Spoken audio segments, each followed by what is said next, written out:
Can you hear me? Yes, sir. Oh, thank you. Thank you for taking my call. Well, I believe that it really goes based on the listener or the information or knowledge of the listener, because I believe that Dr. Afrika is a genius, right? And I have been listening to some of the things that have been said today, as well as I caught up on the last 2 times. And one thing that was said today was a brother said that there was nothing concrete being said in the book. It was like he was just talking. And I just felt that that was totally erroneous, because Dr. Afrika didn't just write books. He traveled throughout the entire world and throughout the entire country, and he actually healed people. I know hundreds of people personally that Dr. Afrika has healed. I have done lectures with Dr. Afrika as well. So he wasn't just talking and writing books. He was actually on the ground in the communities healing people from being, I was at one time pre-diabetic, pre-type hypertension, all of these different things, and studied with Dr. Afrika and reversed those conditions. So I really don't understand what the people on your show are talking about, but maybe they just don't understand.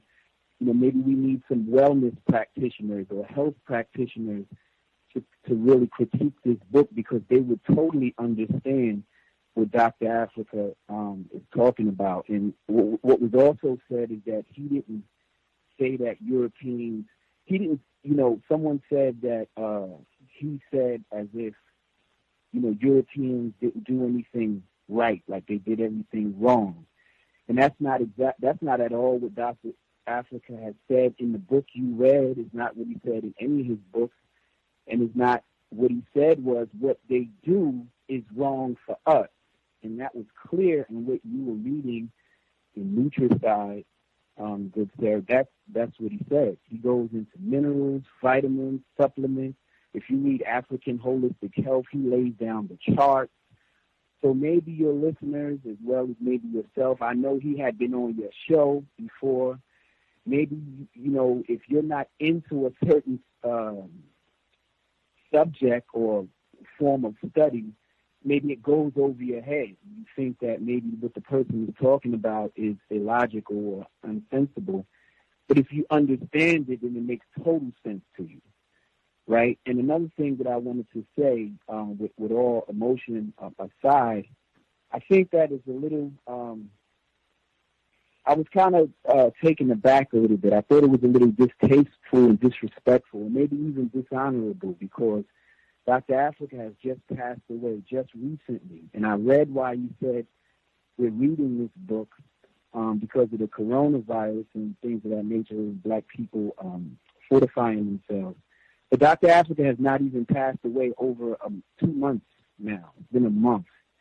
And the criticism, now, everyone has the right to their own opinion. Elders can be critiqued. Scholars can be critiqued. I'm okay with critiquing. That's okay. This is no cult type of thing or, messianic type of situation. You can always criticize and critique. That's perfectly fine in scholarship. But I think it's a little distasteful, being the fact that Dr. Afrika has just passed away maybe only 5 weeks ago. And the overwhelming criticism and critique of him, when there's tons of people all over the world mourning his death and his passing, I think it's a little disrespectful and distasteful, because he just passed away. He's an elder. Hundreds and thousands of people love him throughout the world. And I just think that, it shouldn't have been done. Because especially since Nutricide was published in 1995. Right, so if there was a problem with this book on, with you or your listeners or, the cows in general, this book is 25 years old, over 20 years old. It could have been critiqued 5, 10, 15 years ago, 15 months ago.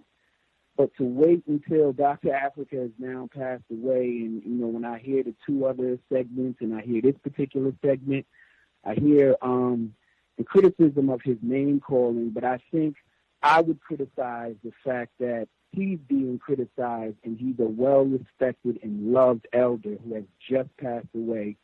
And I think that some respect and some honor, for his passing there should have been some discretion in, the overwhelming bashing that I hear of the late, great Dr. Afrika. And that's all I would like to say. He's a genius, and he's helped thousands of people, me being one of them, all over the country. He's definitely, I don't even know what a lot of your callers are talking about. Context of white supremacy. Gusty Renegade in for another broadcast, hopefully to share constructive information on the system of white supremacy. Today's date, Thursday, May 7, 2020. So I have been told this is our 5th installment, Cal's Book Club, 5th study session. The late Dr. Llaila O. Afrika, The Nutritional Destruction of Black People, also titled Nutricide, depending on which version of the book you have. We are picking up towards the end of chapter 2, very, very close to the end of chapter 2. Just an FYI, there is a chart. It has it's kind of lengthy, but it's a chart, and we generally would not read like graphics and charts for the book club, so I'm just letting you know that there is a lengthy classification of energy chart. For me, it's on page 152 and it goes to 156, and I did not read that just because it would have been a little cumbersome to try to read, and it's so long. So you'll have to get the book and view the chart. There are other graphics and things in the text as well, so get the book if you want to check out that, and that would apply for all the books that we read on the book club. The audio that you heard at the beginning was from our session last Thursday. We had several folks who dialed in who said that they actually worked with Dr. Afrika personally. You heard from the male caller who talked about how Dr. Afrika helped him personally and reverse. He said he was pre-diabetic, pre-hypertension, some of the very things that they've talked about, call them comorbidities. With COVID-19. I'm so thankful that we were able to get that on the record. And again, same thing that I said last week, that is, spectacular, high illustration of black self-respect. If you get constructive information in any area of activity, and you're able to go out and try to help as many non-white people as possible, help them eat better, help them take better care of themselves, help them heal themselves, help them better understand white supremacy, racism.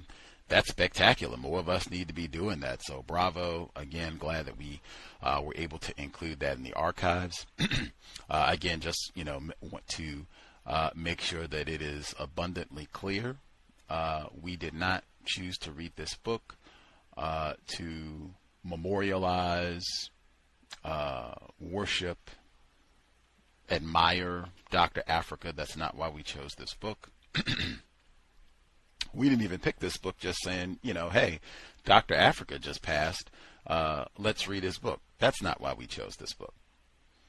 We chose this book at this moment because we are in the middle of a global health crisis where they've said repeatedly throughout the world that it seems like if you have diabetes, as was mentioned, obesity, high blood pressure, hypertension, asthma, a number of diet-related issues, you might be at greater risk having fatalities, having major problems from COVID-19. That's what's been reported all over the world. That's why we chose this book at this particular time. And if anything, I would hope that would heighten a sense of urgency in really reading this book carefully, as though we are looking for life-saving information to keep ourselves safe. That's why we're reading this book, and reading this book critically, because we are in a critical moment on the planet. The only other thing I'll say, the notion of white people being stupid or ignorant incompetent. That has been brought up many times in the reading segment, and I think the male caller we heard in the audio segment at the beginning, he mentioned that. And saying that, Dr. Afrika is not really in his writing saying that white people are ignorant. He's just saying that what they suggest and do is bad for black people. You can, pay attention and see what's the case. I think I've been clear on what I've read, and we'll have more evidence in this section today. With that, we will get started. Context of white supremacy, the late Dr. Llaila O. Afrika, the nutritional destruction of black people, audio segment 1. The new drug, 'tis the season to be healthy. Drugs are used, abused, misused, and misunderstood. We are trained to rely on drugs to change our poor health to good health, to change our bad moods to good moods, and give us a false sense of life. Drugs answer our immediate needs. If we need energy, we take uppers. If we need sleep, we take downers. If we need relief from pain, we take aspirin. To stay awake, we take uppers like caffeine. If we want to feel good, we take alcohol, marijuana, heroin, or cocaine. We live in a drug-oriented society. In the past, the drugs of choice for Africans have been depressants, such as alcohol, marijuana, and heroin. Oppression causes the drugs of choice to be depressants. They are downers and psychologically slow down the depression. The illegal drugs of choice for white society have been speed. Over 70% of Caucasians are drug addicted, while less than 30% of Africans are addicted. This is related to melanin's protective ability. The Caucasian's life is considered the good life, and they want to travel the good life faster with cocaine or LSD. Africans have the bad life and want to go through it slower and use drugs to get down, below, and underneath the hurt and pain of depression, so they would take downers, depressants. Now Africans are trying to rush through their oppression by taking addictive accelerators like cocaine. The slave master gave the African chattel slaves drugs to get more labor out of them. Then, after chattel slavery, Africans advanced to wage slavery, barely enough money to feed themselves. Now Africans have advanced to mental slavery. They freely volunteer to put on their own chains and whip themselves. They are the most dangerous types of slaves because they no longer need the slave master. They have become both slave and slave master.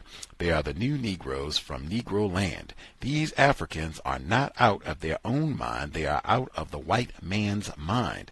The end result of drug usage in African society is family destruction, death, and more wealth for the white society that promotes the manufacture and sale of these addictive poisons. Addiction of any type follows a simple step-by-step process. You can become addicted to anything by following these steps. All addictions are not bad or evil. For example, addiction to exercise, natural foods and herbs, good manners, and being truthful are good addictions. Then there are bad addictions such as illicit sex, drugs, whiteness, slavery, violence, and junk foods. The steps to addiction are as follows. Step 1, introduction to the drug or negative activity, usually by a friend. Step 2, reintroduction. The victim requests the drug. Step 3, craving. The person develops a desire for the drug and associates it with pleasure. Step 4, mental dependence. The victim must have the drug or destructive activity in order to have a good time. Step 5, physical dependence. Drug withdrawal, pains, will occur if drug use is stopped. A person can go through these addictive steps in 1 week, 1 month, or 1 year. They can take the drug once a day or once a year and still be an addict because the drug controls their life, mind, and body. A drug is really any substance that is isolated and concentrated. For example, white sugar, once you take it out of the sugarcane plant, becomes a drug because it is isolated and concentrated. Nicotine is isolated and concentrated by burning the tobacco in cigarettes. Alcohol, white sugar, salt, bleached flour, and caffeine are just a few of many drugs. If you take the Africans out of Africa, then isolate them from culture using slavery, oppression, and exploitation, and concentrate them in the ghettos, Put them in the social underclass and educational prisons, you have created a new social drug. This is the hideous work of Europeans and European Americans. They get high from African music, dance, entertainers, and then they advance their high with African science, sex, violence, and white supremacy. Nutricidal Africans have become the white man's new drug. These Negro men and women dress up like Europeans in order to advertise European culture as supreme. They are living commercials for the Caucasian culture and sex psychosocial high. Then these Negroes wonder why they marry and have sex with white folks. They have become intoxicated on the white psychotic high. They are cloned high of white supremacists. Addiction is built into the predatory European society: poverty, rape, crime. It is a symptom of white domination. Social conditions create drug suicides associated with oppression, slavery, trauma, cultural stress. Is part of African codependency upon European domination and psychosis. Treatment must bond to African culture. Must have basic needs of spirituality, family, shelter, food, health, job, or self-employment. Must provide personality adjustment, not personality change. Counseling must be at arm's length. Do not touch or force eye contact. Starts after detoxification from drug behavior. Steps in treatment: bond to Ma'at, culture, customs, rituals, natural foods, exercise, herbs. Solve need and act upon need to destroy white domination.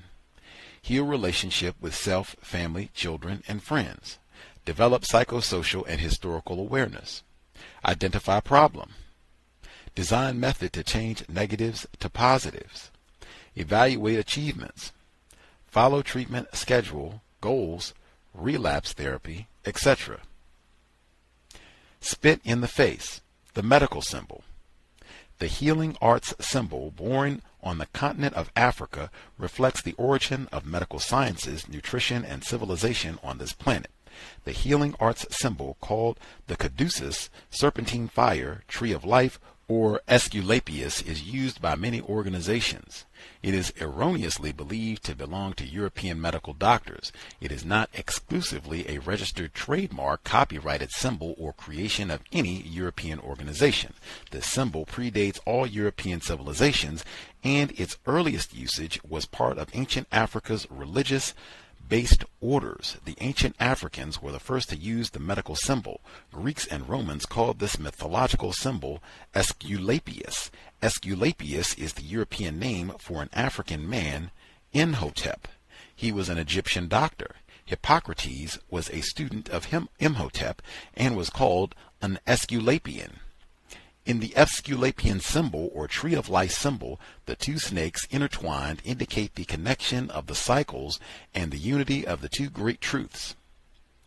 The crossing snakes are intertwined around a divine rod, which was carried by Hermes Trismegistus, who was originally called Thoth by Africans. Thoth was the healing attribute of God, inventor of calculus, geometry, and the word. Thoth wrote the name of King Seti I on the tree of life in the temple of Karnak. Seb, the ruler of snakes, joined the snakes together to show the harmony of the two truths. The circle at the top of the scepter represents the cosmic circle of the whole that contains all creation, or the astral that has the solar and lunar inside it. This is a sign that the greater contains the lesser. The triangle, or symbolic pyramid of the tree of life, represents the sun being born in the east. The 3 points on the triangle indicate God, humans, and the nature, or the pineal gland, pituitary gland, and hypothalamus gland, or the heaven, earth, and netherworld, which was also called the Orion star of Horus. The bird's wings represent the vulture or eagle's wings, which symbolize the Atel, or the twin truths. The 2 wings also indicate the double Horus, which are separated and united by the Urim or Rim or Nile River. These two truths are symbolized by the city of Coming Forth by Day on the east bank of the Nile River and the city of Coming Forth by Night on the west bank of the Nile. Aside from this, the tree of life symbolizes the solstices, equinox, and solar opening of the earth. The snake's wand, wings, and cosmic circle combine to form the tree of life. Trees in ancient Egypt were called teru and indicate order, structure, academics, rites of passage, cycles, the generative principle, and women. The tree of life symbolizes holistics. The crossing of the snakes represents the crossing of the nervous system and primary energy force fields. One snake represents the mind, while the other snake represents the body intertwined and united around God's divine rod. The symbol is also called the caduceus, and the word cadaver is derived from it, and it is a Latinized African word. The tree of life is symbolic of reincarnation, as the snake sheds its skin and is born again. In African mythology, one snake died and was reborn when the other snake gave it a healing herb. The serpents were given the names of Imhotep's children, such as Panakia and Hakia. In the tongue, fangs and deadly sting of the snake are exposed. It represents allopathic medicine. European doctors use this type of suppressive medicine to treat disease. When the serpents shed their skin, it represents homeopathic medicine. This medicine treats symptoms in order to purify the body. When the serpent has its tail in its mouth, this represents naturopathic medicine. Naturopathy nourishes the life force in the body and allows the body to cure itself. Imhotep's Greek-Roman name Aesculapius reveals further the African origin of medicine. Ashe means human, skull means instruct, and Afe means snake, and the combined words mean to instruct about the snakes. The Greeks, Romans, Europeans learned from stolen knowledge of the world's oldest books on medicine. The African books, called the Hearst Papyrus of the 7th Egyptian dynasty, with 250 remedies. Kahun Papyrus of 12th and 13th dynasty with gynecology treatments, and in the 18th dynasty there are the London Medical Papyrus, Ebers Papyrus, Edwin Smith Papyrus in the 19th dynasty, Chester Beatty Papyrus, and Berlin Papyrus. Aside from these medical books, there are other African books which are still secretly held or were destroyed. For example, Clement of Alexandria, A.D. 200, and Lamachus, A.D. 363, reported that 42 books on human knowledge called Hermetic books were destroyed or stolen. Book number 37 on anatomy, book 38 on disease, book 39 on surgery, book 40 on remedies, book 41 on eye disease, and book 42 on female disease are missing. Aside from these books on medicine, there are many more African books by countless African authors that Europeans destroyed, such as the 40 books written by Hamad Babo, who was the first black president of the University of Sankore in Timbuktu. Ancient European historians such as Discordes, Galen, Theopotratus wrote and quoted the medical prescriptions that they learned from the books in the library of the Temple of Imhotep at Memphis, Egypt. Hippocrates quotes the African textbook called Carlsberg Papyrus No. 4. Many of the symbols of Latinized letters and Latinized African words were passed to Europeans in 1600 BC when Thutmose II colonized Cyprus, Crete, Syria, Babylonia, Kadesh, and other Mediterranean and Asian countries. Thutmose's stela at Karnak contains the Hymn of Triumph, which states that 110 European colonies paid taxes to Africa. In fact, the European colonies would protest to Africa for not providing enough African soldiers to protect protect Europeans from other European barbaric raiding hordes of thieves, rapists, cannibals, and dysfunctional families. Historically, this contact with African civilization allowed the European to learn of medical science and its African symbol, the tree of life. In contemporary times, Africans brought to America and enslaved demonstrated that they learned medical science and nutrition in Africa. The enslaved African woman and men, doctors, knew the exact medical healing principles of herbs. African doctors were sold as slaves because they were expert medical scientists. These African doctors were used by European physicians and pharmacists until laws were passed that made it illegal. The African healing art and symbol have been stolen by Europeans. However, the medical symbol, whenever it is seen, announces to the world that Africa and Africans are the originators and creators of medical science. Despite the Europeans stealing the science and symbol and destroying valuable books that belong to African people, they remain the most diseased race. Caucasians are constantly seeking cures, drugs, surgery, and technology to slow down their bodily diseases and disguise their disease of mental illness. White racism is a psychosis. The Caucasian white supremacy mental illness causes them to use any and every means to control and destroy African people. They use peace, nutrition, educational, religion, computers, movies, sexism, government, drugs, jail, food, science, and medicine to control or destroy African people. The medical symbol represents not only Africa's knowledge, but it also is another means by which Caucasians spit in the face of all African people. Guide for classification of energy chart. Energy that enters the body or acts upon the body can be placed into two general categories. Energy can be in the form of herbs, foods, vitamins, minerals, disease, or it can be emotional, mental, as well as spiritual. Energy can either add or take away from health. This chart is designed to help you to classify herbs, food, nutrients, disease, so that you can be aware of the treatment needed. For example, if one property of an herb or disease is known, it can be classified. Once classified, the organs or organ system that is weakened can be strengthened or cleansed by the correct herbal remedy.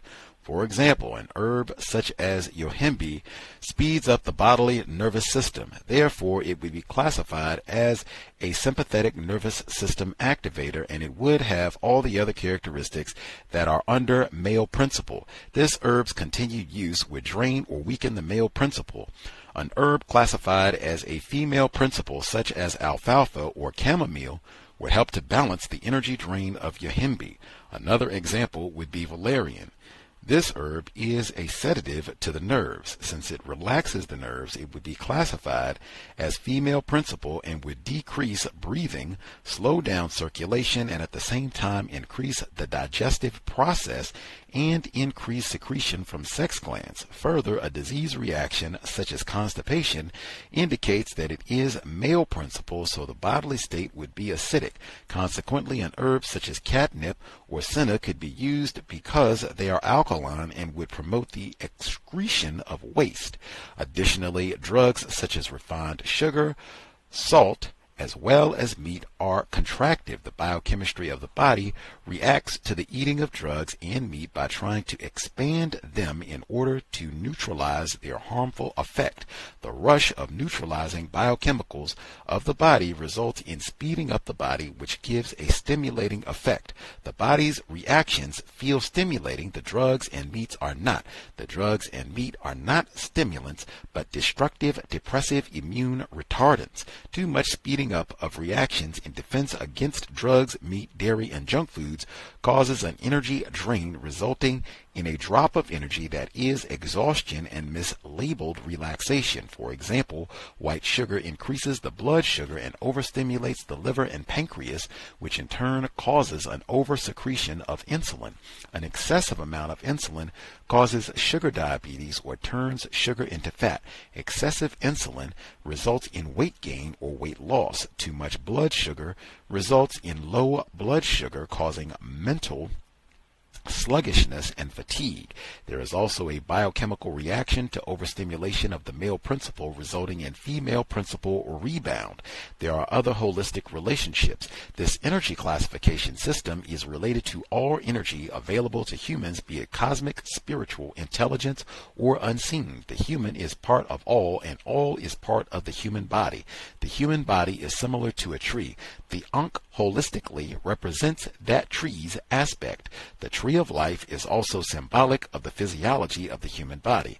The body's physical, mental, and spiritual functions are plainly explained in the book of Coming Forth by Day and by Night. In the Bible and Quran, the Caucasian priest cults and power elite distorted these books with myths and superstitions in order to control people. This chart divides the tree of life into two parts, called the female and male principle. These two branches grow from the tree's trunk. Nerves receive and carry all types of information and broadcast all types. The Ra factors, or law of balance, cause the Isis principle and Osiris principle to be drawn together. The Ra factor is the liquid cerebral spinal fluid in the backbone and the brain that transports nerve information to and from the brain and the pineal gland's auric forces. The pineal's galaxy-shaped aura gives the African to the universal creator. The body is part of and related to the universe. Colors, sun, music, Ankh, force, stars, vitamins, moon, minerals, planets, and all things seen and unseen.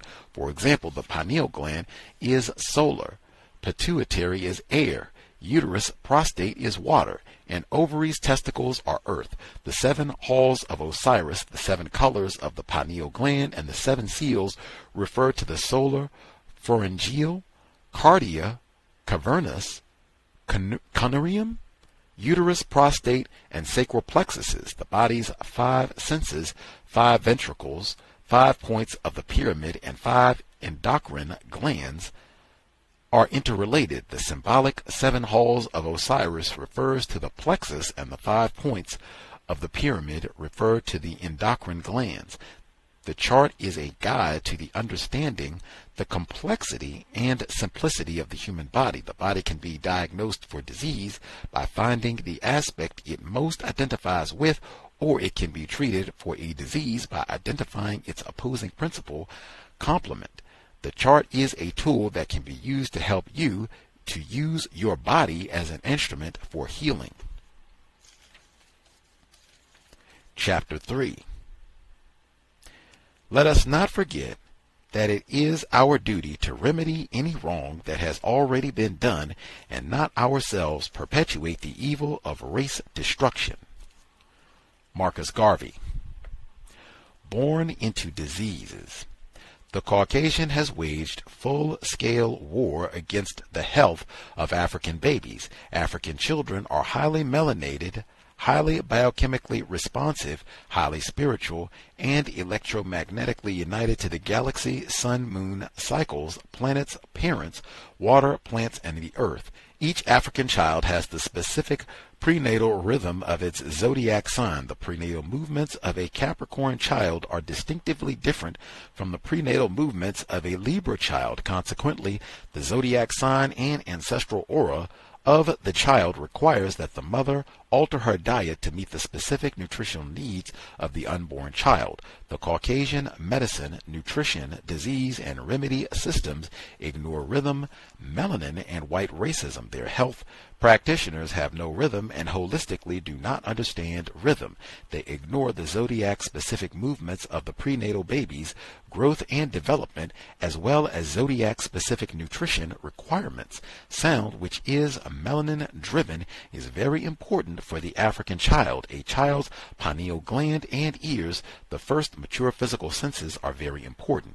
The eardrum is fully developed before birth and translates sounds, light energy, just as the highly melanated skin can convert light energy into images that are interpreted by the brain as that of sound, smell, touch, sight, psychic energy, and extrasensory information.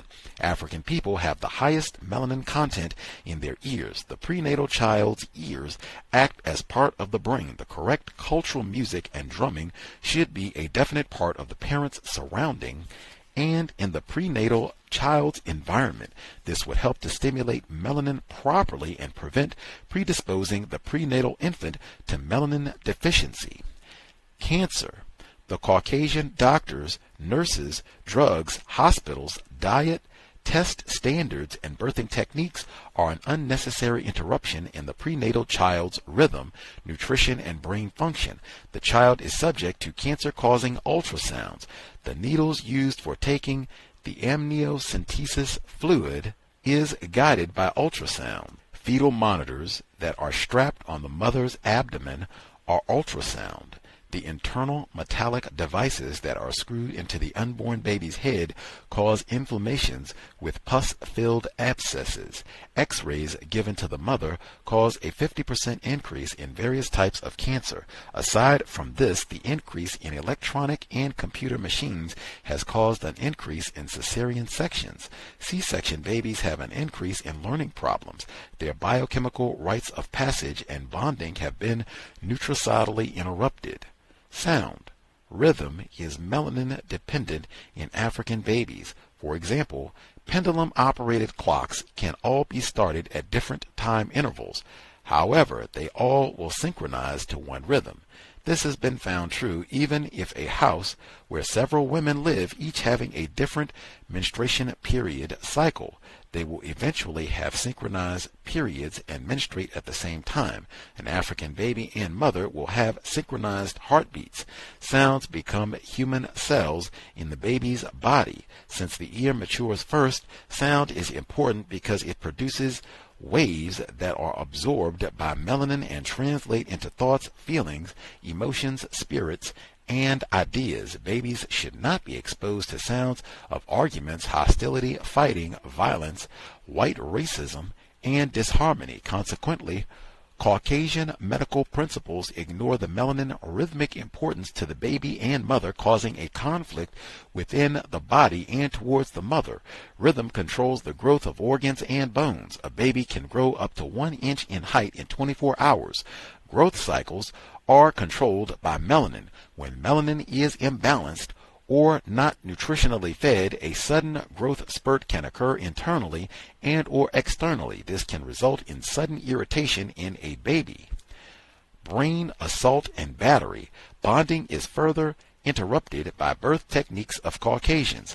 Labor is induced by synthetic drugs, causing the contractions to be out of rhythm and violently forceful. This results in too much pressure on the child's head. This increased pressure decreases the air, blood, and nutrient supply to the African child's brain. The skull is squeezed together too hard, causing the bones to collide, resulting in a fluid-filled bruise on the top of the head.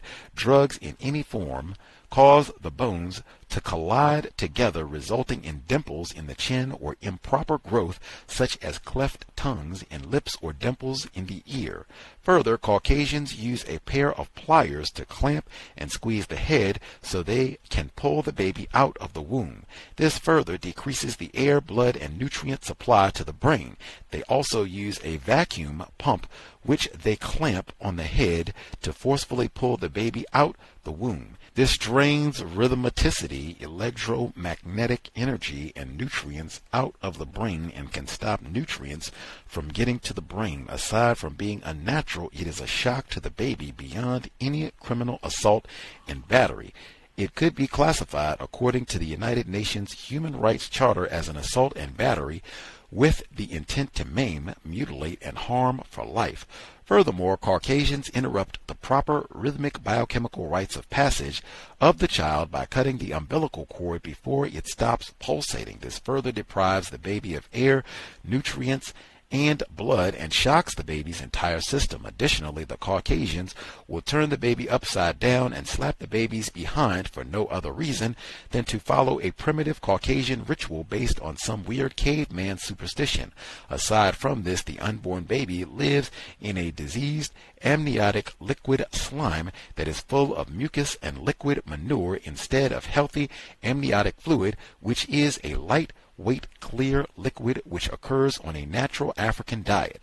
The diseased amniotic fluid of today's mother is thick, foul, sticky, and is mostly caused by synthetic foods, drugs, and constipation.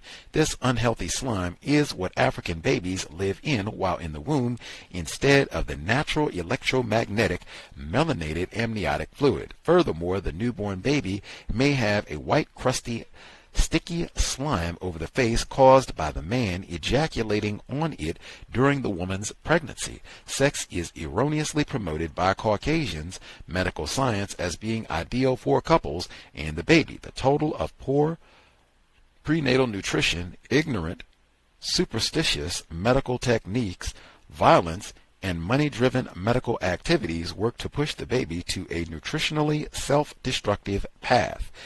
Then the bonding does not occur between mother and child. The baby should be placed on the mother's breast after being born in order to stimulate bonding and placenta release. Bonding for the African baby starts before conception and prenatal growth. The placing of the baby on the mother's stomach near the breast is an extension of bonding. Drugs. Caucasian medicine treats a child's birth as if it is a disease process. They interrupt birthing by giving the parents junk food that retards growth.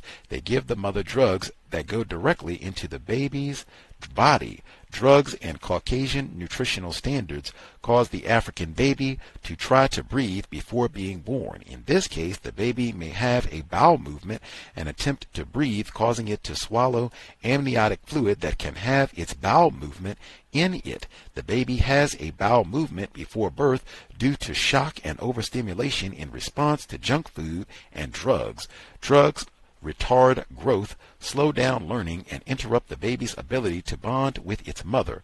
Drugs cause the baby's immune system to get exhausted, and junk foods deplete the immunity as they overstimulate the sympathetic nervous system. They activate serotonin out of its natural cyclic pattern and depress melatonin. Caucasian, lowest humanoid. African people are the highest on the human development chain. Caucasians are the lowest developed humans of all the races of man. The Chinese, Japanese, Indians, Native Indians are in between Africans and Caucasians on the chain.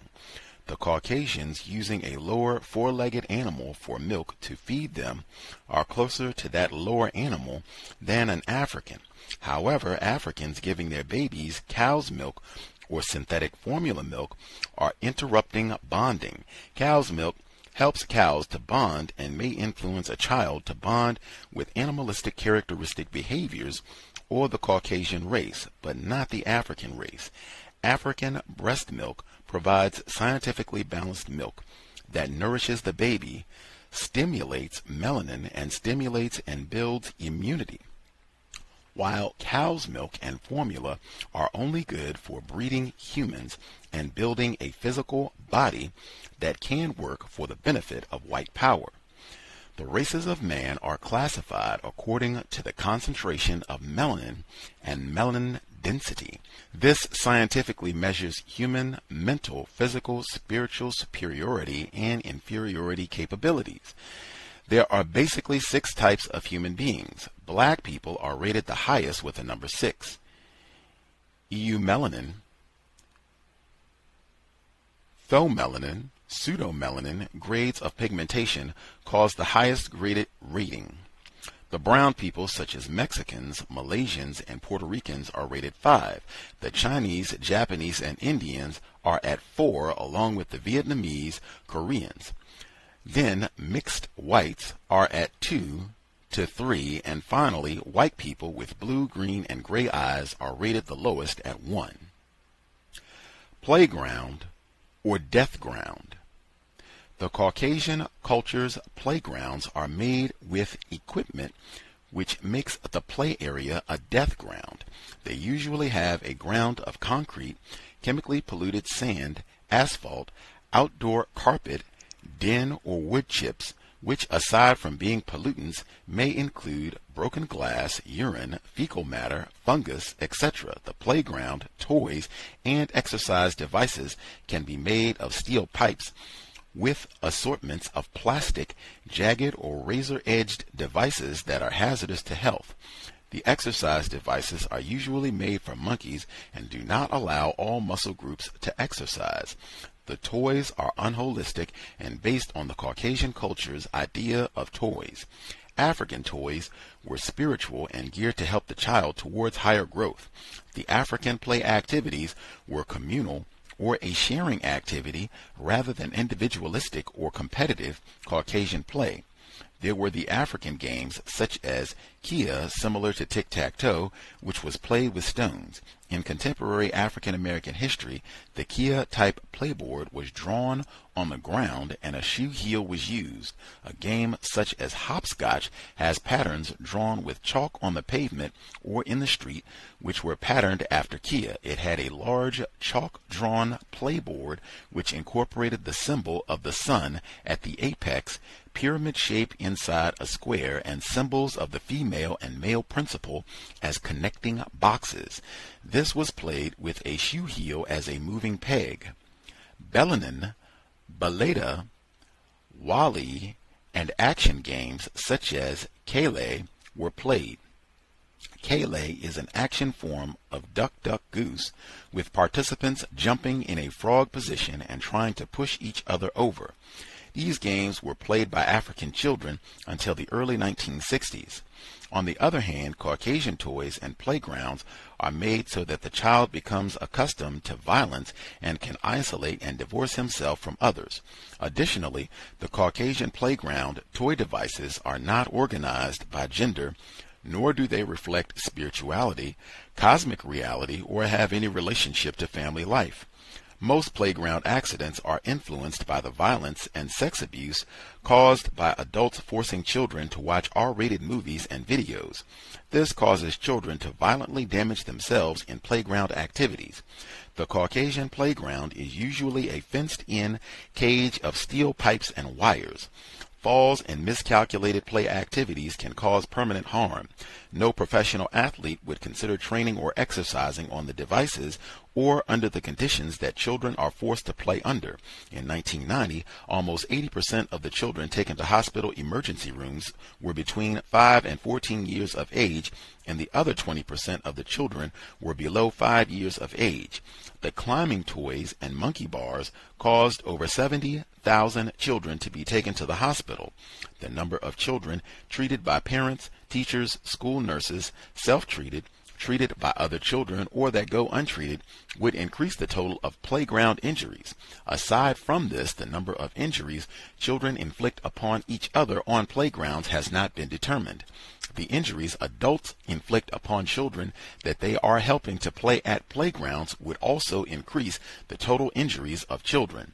As far as monkey bars are concerned, a safe way to decrease a child's risk of injury is to measure the distance between the bar rings. If the child's leg is shorter than the distance between rungs, then he will have a higher chance of his foot slipping and inflicting an injury to his body.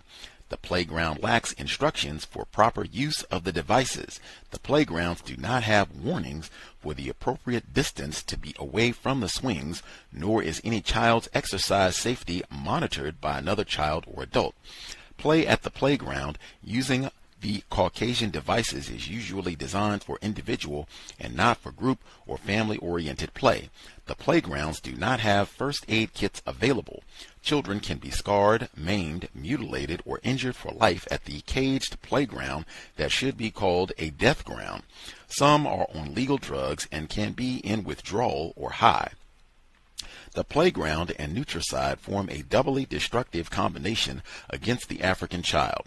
The child presents its body at the playground, and the condition of that body is nutritional deprivation caused by the Caucasian junk food diet. The child is nutritionally crippled. The neurohormonal and neurophysiological response are degenerates. In other words, the mind and body reflexes are near zero, muscle reflexes are slower or inaccurate, nerves are irritated, mood swings burst sporadically, near arthritic and rheumatoid conditions and heart failure conditions are present. Added to this, the muscles, nerves, and brain are floating in liquid manure and lactic acid waste. The child is carrying around approximately 3 pounds of caked up toxic manure in the rectum. Adults usually have 7 to 15 pounds, which Caucasians calculate as normal body weight. The internal organs, tissues, nerves, and cells are clogged and activity impaired with liquid, slimy manure called mucus or plaque. Additionally, a low energy hypoglycemic level can strike at any moment, caused by the sugary breakfast or dessert or snack or soda or candy. This can instantaneously cause loss of muscle, brain, and nerve control. This is directly related to the bleached white flour, grease, salt, and white sugar, hypoglycemic Caucasian junk foods.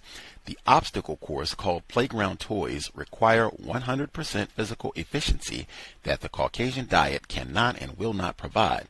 The African child is escorted to the death ground, nutritionally crippled, and asked to perform 100% on a nutritionless diet. It is a prelude to an accident prepared for them by Caucasian Nutricide. To make matters worse, the parents, teachers, school nurses, doctors, or extended family members are drugged on the tasty nutricidal diet and do not see the obvious dangers of the situation. Computer-trained dogs equal African children.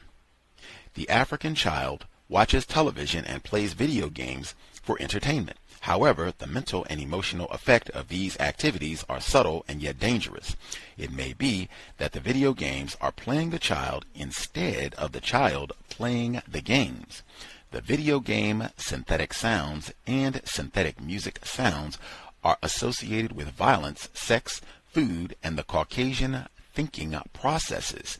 It has been proven by Caucasian psychologist Ivan Petrovich Pavlov that the repeated associations with a bell and dog, a desired reflex action can occur.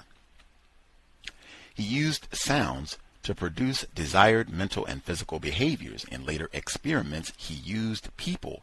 In other words, the synthetic sounds of the computer games can cause thoughts, feelings, emotions, and physical behaviors, violence, sex, desire for junk food, and Caucasian linear logic. Linear logic video inducement means that the African child is trained to think like a Caucasian. Eventually, the African child will see computers, computer games, and hear the synthetic sounds of music instruments, synthetic action sounds, see computer-generated people and associated with violence, sex, people, and food. The child will apply Caucasian thinking and behaviors to African people. The collective Caucasian psychosis is a part of the video games, as well as Caucasian rituals, superstitions, group sex, ceremonies, and social customs. The Caucasian diseased logic indoctrinates the African child and adult to view life in terms of inferior versus superior, rule or ruin, win-lose, cowboys and Indians, sane, insane, crime, police, war, peace, African, poor, powerless, white, rich, powerful, kill or be killed, live, die, violence, wins, lesser, violence, loses, food, famine, master, slave, bad guy, good guy, white beauty, black ugly, or smart dumb. In this one-dimensional, psychotic process, a person's feelings get mixed up inappropriately. The craziness of Caucasian thought mixes feelings together inappropriately as a feeling sensation. For example, sex, violence, junk food, conflict, love, or harmony are mixed together as one feeling. In other words, the normal feeling of love may cause a violent reaction, or a feeling of love can result in conflict. This is the primary reason why Africans who act lovingly or non-violently towards Caucasians get a reaction of conflict and violence. This same diseased psychosis is programmed in computers, put in video games, and in synthetic video action sounds. Ironically, the Africans use synthetic sounds in their music. Synthetic sounds do not resemble the natural sound of a musical instrument. A computerized synthetic sound that imitates the authentic sound of natural instrument is not to be confused with an alien synthetic sound. Synthetic sounds train the ear to make an association with Caucasian culture, violence, junk food, sex, thinking, and reflex behaviors. The sounds and music of African culture are no longer heard by the child who plays computer games. The computer games, synthetic action sounds, and synthetic music sounds are attached to Caucasian civilization's psychosis. Computer games, like all Caucasian cultural aspects, serve the needs and wants of white supremacy. The former Caucasian slave masters' cultural gifts to the African are used to keep the psychosis of white supremacy and black inferiority alive. The slave masters' government gives Africans the right to vote. Then the Africans' political vote is used for their own destruction. The slave master gives the former economic slave an education. Then the miseducation is used to destroy Africans. The slave master gives Africans money. Then money is used to destroy Africans. It should be noted that 99% of Africans' monies goes to maintain and support white businesses. The slave master gives Africans guns and trains them to be police or soldiers. The African then uses these guns to destroy other Africans. These black police and soldiers kill Africans in order to defend Caucasian law and order. The slave master gives Africans junk foods and allopathic medicine, which he uses to destroy Africans. Now the slave master has given Africans computer games. These games are used to destroy Africans, or at least ruin Africans.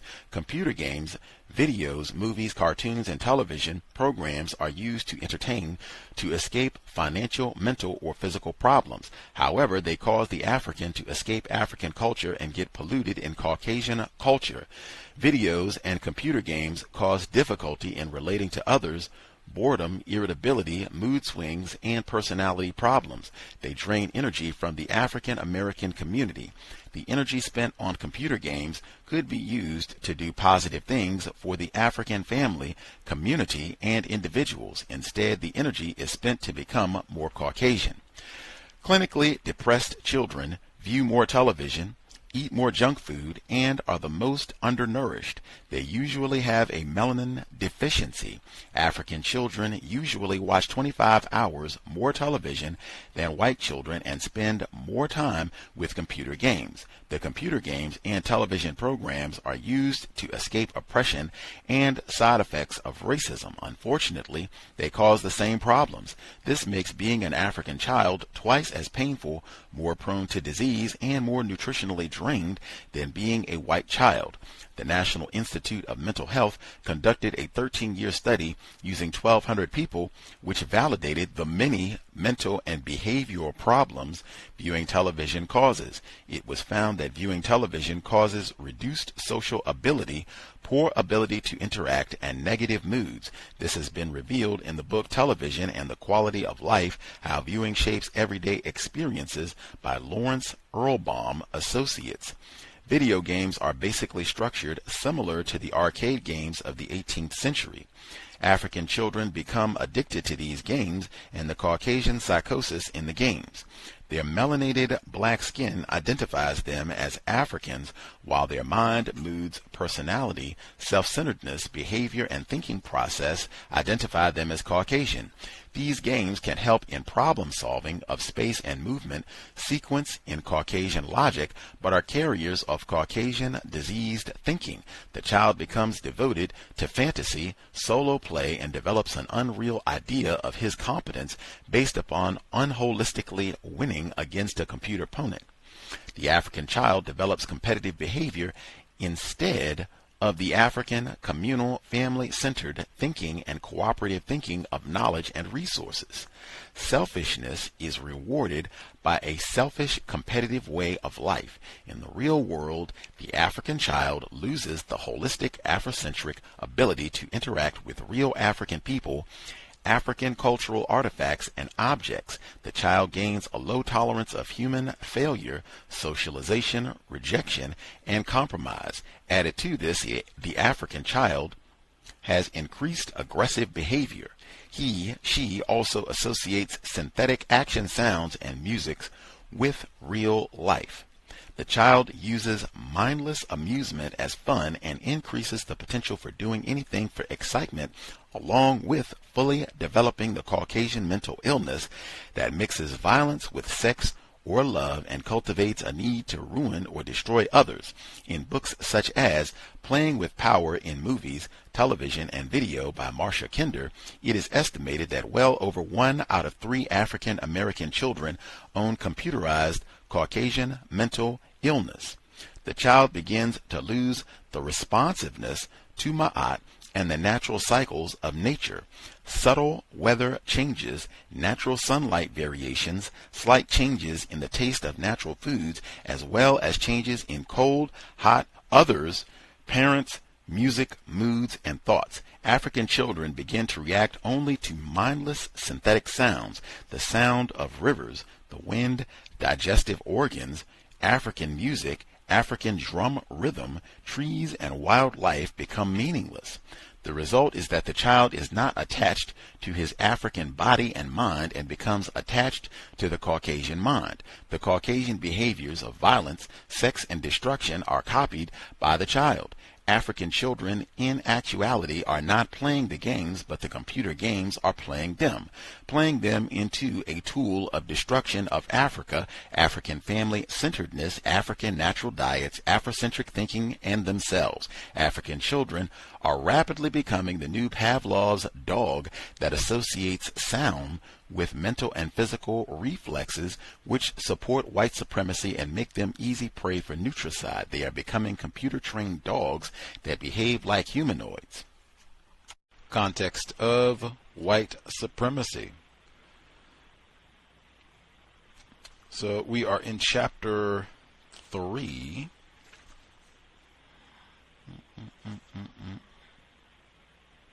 We're in chapter 3, and we've stopped on 172, so we'll pick up on the subsection of bonding the betrayal. Chapter 3, that's where we are. Folks have questions, observations, suggestions. The number to dial is 605-313-5164. The code 564-943#. Press star 61 if you would like to participate. That number again, 605-313-5164. The code 564-943#. Press star 61 if you would like to participate. I checked the CDC report, and incidentally, they said it's about 200,000 children per year end up at some sort of emergency department, have to see a doctor, healthcare professional for monkeying around at the playground. About 200,000 a year. Make sure you have adult supervision and read the instructions. They gave out different guidelines at the CDC website. Anywho, if folks have thoughts they would like to share, star 61. We'll get to the first few set of people who dialed in. Again, if you are picking out different things that you can apply to improving your diet, what you eat, what you don't eat, improving your health. If you have picked up some things at this point, we have read almost half of the book. We're about probably after we finish the second audio segment today, we will be about 45% of the way through the book. So we should have at least a few things. But if there's anything you picked up that you can apply to help you improve your diet, eat a little bit better, stop eating a few of the things that you've been eating, you can share that. I know we had one listener who said, hey, at minimum, I have been shamed enough that I don't think I'm going to eat any more chicken. Like, I have heard enough, and him talking, Dr. Afrika, talking about why we shouldn't be eating that, get more fruits and veggies, put that drumstick down, like, we will take that. Eat a little less chicken, right on. But if anybody has picked up anything specific that they can apply from the text to help them make some changes, feel free to share. We'll check out the line, see if folks have observations, comments they would like to share. Let's see. Retired firefighter, see your hand. I'll nab other callers as I see them. Any thoughts from you this time around?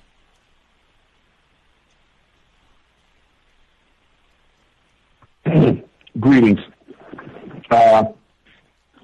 Just was collecting my thoughts. I already have a question, and it simply is, mixed in with the book. Do I have to know the ancient African history in order to get the essence of what the doctor wants non-white black people to know and understand? That question keeps, and I'm not going to just let it sit inside my head and mouth. I'm going to say it. What is the necessary reasoning for the ancient history, very old history about the things that took place between non-white people who are racially classified as black and white people, and albeit they're still doing it today. It's not like it's changed at all. Stealing things, stealing information, and accrediting themselves for the information, unless somebody can tell me different. I could be wrong, but from my observations, I have seen that today. So therefore, I don't have to revert to quote unquote ancient Egypt or somewhere, many miles away from me. And because bottom line is what I'm stating is I see the neutralizing of the system of racism and white supremacy is in the shortest path that I have to take, or what I should take, in order to accomplish that task. Unless somebody, needs to tell me something, different. And I'm just wondering, anybody can answer that question if they would like to. Other than that, I heard him state some things that are relative and constructive and tangible to where one can put it into practice today. What to put into your mouth, what shouldn't be put into your mouth, and he was given reasoning on why. That's important. That's important, straight to the point. Doesn't take a whole lot of time to express that.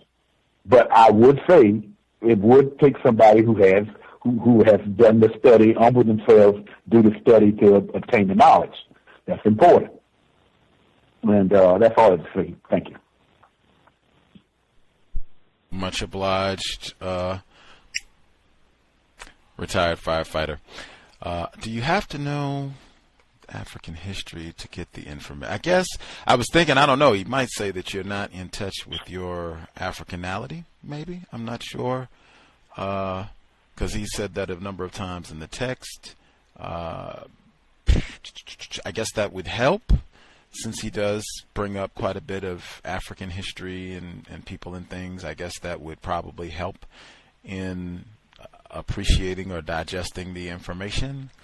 I guess some of it, maybe. I guess it would depend on the parts, because I guess in some parts it's not as much on the things that happen on the continent and more direct about you shouldn't have to watch video games and that type of thing. So I guess it might depend. It definitely seems like in some parts it's more emphasized. So yeah, I guess it might be the reader too. I guess some readers, if they are not connected to all that or not interested in all of that, then they might be a little bit more alienated. If that's your thing, you're already into that, you already know about that, then it might be more easily accessible to you. Might have some variance depending on the reader too, but we'll see if other folks have a thought on that question as we cycle through here. Let's see. Other folks who I'll check for hands as we roll. Folks who wrote in, one of our listeners, he wrote in, number one, the author posits that all addictions are not bad. I'm not sure it's appropriate to characterize correct behaviors as addictions. For example, exercise is a constructive activity, but if done to excess, it may damage joints and create new problems. Number two, the spit in the face section covers the African origins of medicine. This section reinforced to me what may be a core flaw with the text. The author provides a plethora of concepts and theories with little detail and thus suffers from being superficial. I think the work would have been made more effective if the author had taken a more directed approach. In other words, the African origins of medicine, a fascinating topic to me, section would require a separate volume to be adequately covered. Number three, the author's criticisms regarding the appalling mistreatment of black mothers and babies during pregnancy is well-founded. Number four, the section on the damage done to black children by video games, television, and the damage to parent-child bonding by the system of racism, white supremacy was also well-founded. The author provided a number of constructive suggestions regarding parenting, avoiding anger, patience, talking through problems, and games structured for collective goals as opposed to individual gain. One of our listeners, his written commentary. Let's see. While I look out for other hands, I'll scroll back, pick out some of the notes that I took on the first portion of the reading. Okay, so he starts off with drugs. On 142, the slave master gave the African chattel slaves drugs to get more labor out of them. Then, after chattel slavery, Africans advanced to wage slavery. Now Africans have advanced to mental slavery. They freely volunteer to put on their own chains and whip themselves. These are the most dangerous types of slaves because they no longer need the slave master. They have become both the slave and the slave master. They are the new Negroes from Negro land. To me, that just seemed like more anti-blackness. We're not even talking about food at this point. I guess we're talking about drugs to some degree and addiction, but it just seems like more name-calling unnecessarily. And I don't even agree with that metaphor. No non-white person is putting on their own chains and whipping themselves. I am not aware of that at all. Non-white people do a lot of self-destructive things, but white people have a lot to do with that directly and or indirectly. Some of it he talks about later in his own book with computers, television, and trashing the minds and the way that non-white people think, act, speak, feel, what they eat, even what they think about doing with their time and energy. White people are most to blame for all of that if we are in a system of white supremacy racism. I thought that was a good point raised by the listener who wrote in about, maybe we don't want to classify constructive behavior as addictive. Maybe that's dedicated, consistent, something more constructive. Addiction has negative connotations. I would agree with that. Let's see.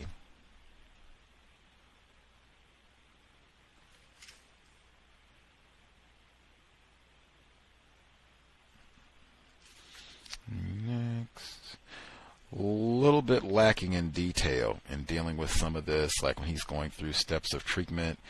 He's an addiction specialist. He has that on his website where he's apparently worked with and treated people, helped them recover from addiction. That's phenomenal. That's way more than I'm qualified to speak on. I'm just saying that some of that detail is not here, and I don't even know that this book is supposed to be focused on that. But there's not a lot. Same thing that the comment from the person that just wrote in. In my view, some of this is kind of superficial. And then when he talks about steps in treatment, bonding to Ma'at culture, customs, rituals, I'm not sure if some of these things would be possible, being bonded to African culture, whatever that means, if there is a system of racism, white supremacy. You're not going to be able to bond to justice or any of these things while the system of racism is still here. It's going to disrupt, that system will disrupt all of those things. So, yeah, that would have to be more details. Spit in the Face of Medicine. All of this is interesting, but some of this seems like a different book. It's kind of same thing I was thinking that the reader, like, this is supposed to be about food in terms of diet, things that black people are consuming, eating, that are destroying their health, and going through this lengthy description about how white people have stolen ancient African history and information. That would be great for another book. I'm not saying that it's not constructive.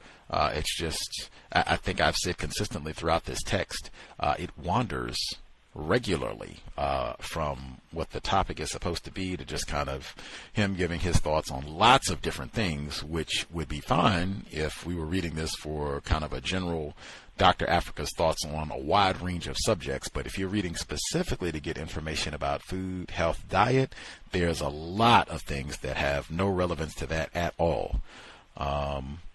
Let's see.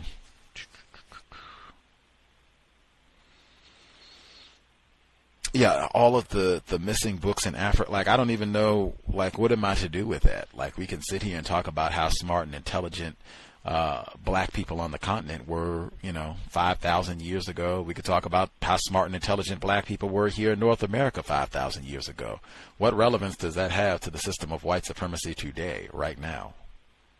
And specifically, if we're going to drill down, what relevance does that have to what we are eating correctly, incorrectly today?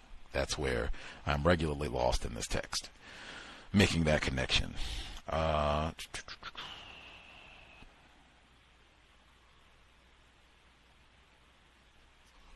think that's going to be the whole rest of chapter 2. Like, what is this connected to? I will say again, I don't bring up the fact that the book is poorly edited just to nitpick. One, I am narrating, so it is certainly not fun to narrate a text where punctuation is inaccurate or words are misspelled. That just makes reading it more difficult. In my opinion, it detracts, and sometimes it makes reading comprehension more challenging. That's something that I've kind of pointed out as we've moved throughout the text. Valerian, when he talks about that on 150, I was reminded of Tar Baby. Valerian, one of the main characters, white male. Some of this, I was thinking about this, and then his conduct in the book and how they behaved in the house and how this may have allowed for the abuse of Michael that we heard about, if folks remember Tar Baby. Let's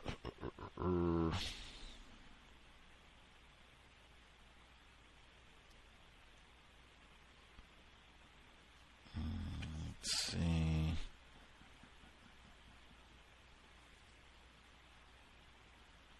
Yeah, some of this is going in and out of the African history and talking about the addiction and this chart. As I said, I did not read the chart, the classification of energy. It is lengthy, and it would have been cumbersome to try to read all of this. You can look in the text, 153 over to 156, and get all that information. Moving to chapter 3. Born into the, and I guess I would just take that. If, we're born into this, the disease is white supremacy, racism. If we're born into that, I don't know how much culpability can be placed on myself or any other victims if they're born into it. You don't even, this was all of this, the system of white supremacy and the poor foods, the unhealthy medical system, all of that was already well established when we were born, when we were conceived. So I'm not sure how much name calling and blame I can place on that non-white person, and then you're given misinformation from the time you are born all the way until you die. Like, I'm just not sure how much blame, culpability I can place on that person, that victim. Let's see.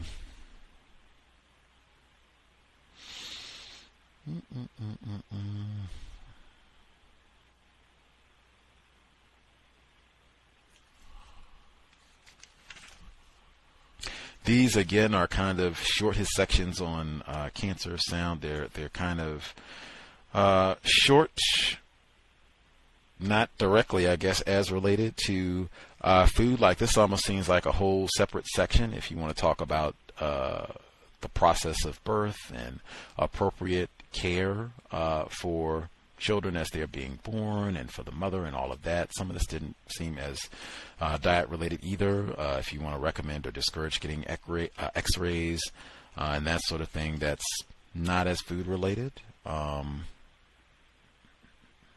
Let's see.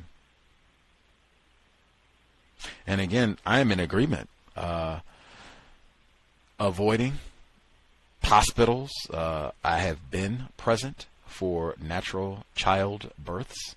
I know quite a few folks who highly recommend that for black mothers. Stay out of those hospitals. You do not want them using salad tongs and what have you to snatch your child. You do not want to be having those C-sections. You want to have a natural vaginal birth if possible, and have that whole bonding experience where the child is not being smacked immediately and them cutting the umbilical cord early and all of that.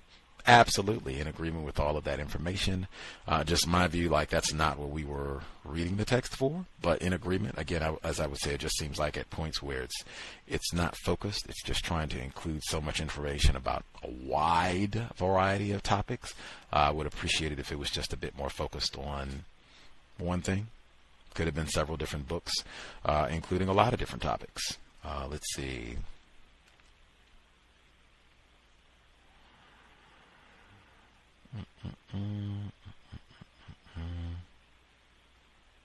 Yeah, like just the like I felt like there could have been a lot more information when he talks about the child being impacted by sexual intercourse during pregnancy. That has nothing to do with food, unless I'm misunderstanding something. Nothing to do with food. Important information that he could have taken a lot of time. I mean, that's just basically like 2 sentences, and then boop, he moves off to other things. Placing the baby on the mother's stomach near the breast is an extension of bonding, blah, blah, blah. He's, talking about other things. But, I mean, that could have been a lot of information about, what should be happening there, what shouldn't be happening during that process, sexual intercourse during pregnancy, or why that shouldn't be happening. It seems like that could have been a lot of detail, if that's important, to really emphasize that. But it's just kind of quick, boop, glossed over and moved on. I think that happens when you are not really focused on we're really supposed to be focusing on this topic for this book and these specific topics as we move through the chapter. That's all unifying back to that one central theme for the book. This just seems like it's all over the place. And then he goes from that to drugs, which I do agree with. Caucasian medicine treats child's birth as if it's a disease. I totally agree with. But just what is the focus that we're on here?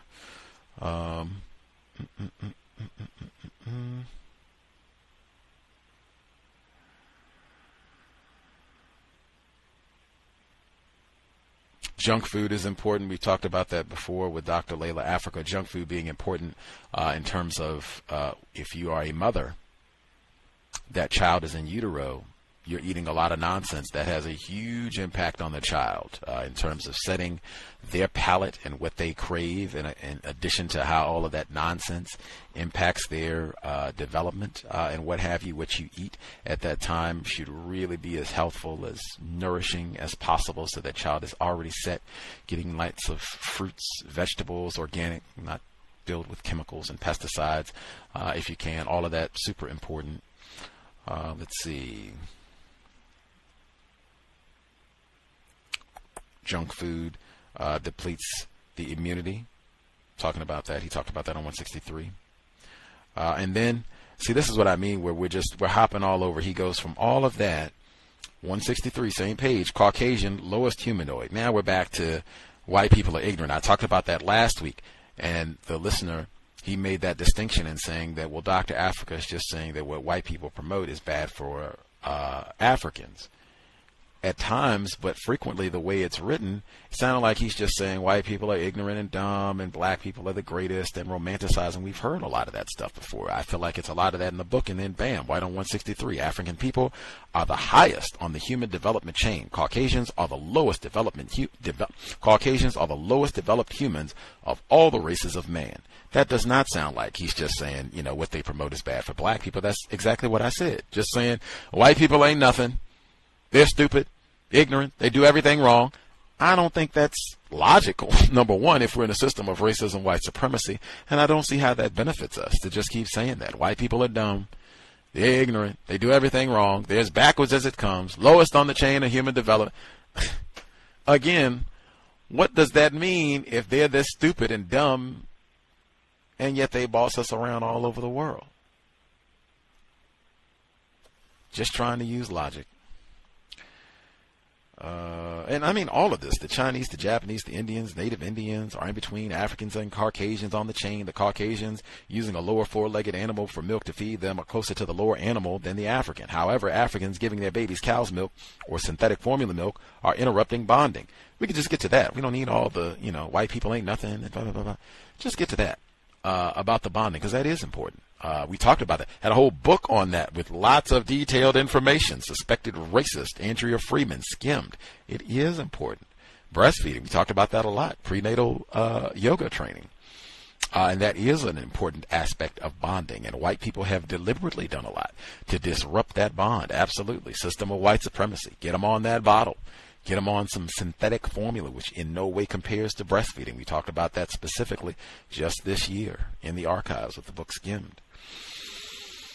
African breast milk provides scientifically balanced milk that nourishes the baby, stimulates melanin, and stimulates and builds immunity. Talked about all that, absolutely. Let's see, next.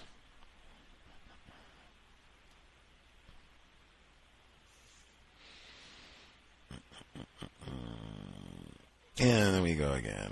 The brown people, such as Mexicans, Malaysians, and Puerto Ricans, are rated 5. The Chinese, Japanese, and Indians are at a 4, along with the Vietnamese, Koreans, etc. Then mixed whites are at a 2 to 3. And finally, white people with blue, green, and gray eyes are rated the lowest at 1. Well, whoop-de-doo. We're still in a system of racism. And I would be greatly suspicious, like, who is making these charts? Like, who is doing the classification? Like, how do you make a distinction between a so-called Chinese, Japanese, and Indian who are rated at 4, and then a Vietnamese and a Korean who are rated at 2 to 3? Who is making the distinctions? Like, all of that. Nonsense, man. That's what I'd be saying. Nonsense. What are we talking about? There are no footnotes for any of this. Like, where do we even get this from? Next. Playground death, I already mentioned that. Lots of deaths, definitely. And even with some of this, like when he's talking about these African games, a game such as hopscotch has patterns drawn with chalk on the pavement or in the street, which were patterned after Kia. It had a large chalk-drawn playboard, which incorporated the symbol of the sun at the apex, pyramid shape inside a square, and symbols of the female-male principle. This was played with a shoe heel as a moving peg. This book was copyrighted in 1993 originally. It's 2020. Even under the Rona, I don't think you're going to be able to get children to go outside and play with a shoe heel. Hopscotch, maybe.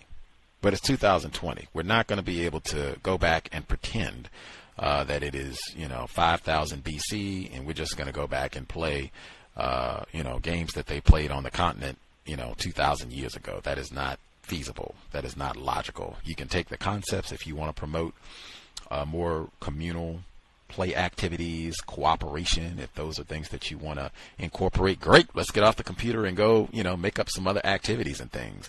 But I just don't think that, we can just, hey, let's go back and play these guys. I mean, you could try that, but it's 2020. You have to adapt. They are not playing the same games. They're not even playing the same video games that they played 20 years ago.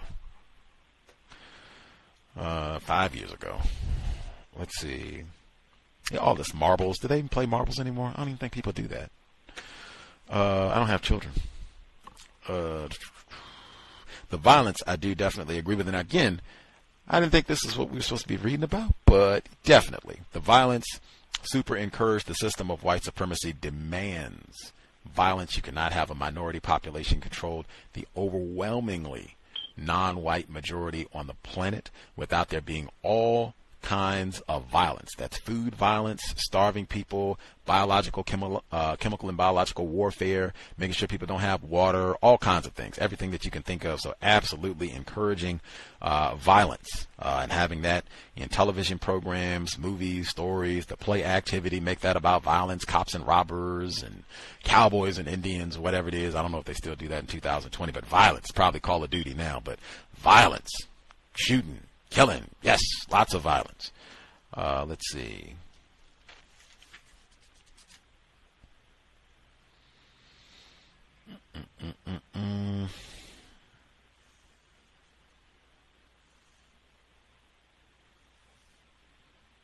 The computers.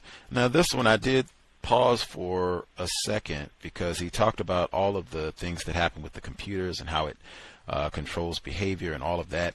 Everything about the system of white supremacy racism is designed to do this. All of these things were happening in terms of non-white people being indoctrinated to want to marry white people, indoctrinated to have violence, to think poorly about other black people, to want to emulate and copy the way white people dress or what they do or what they think is cool. All of that was happening way before computers existed, way before people had televisions. That's just a part of the system of white supremacy racism. They just get more refined as they go. And for example, and let's go to the continent, since they are talked about so lovingly throughout the text.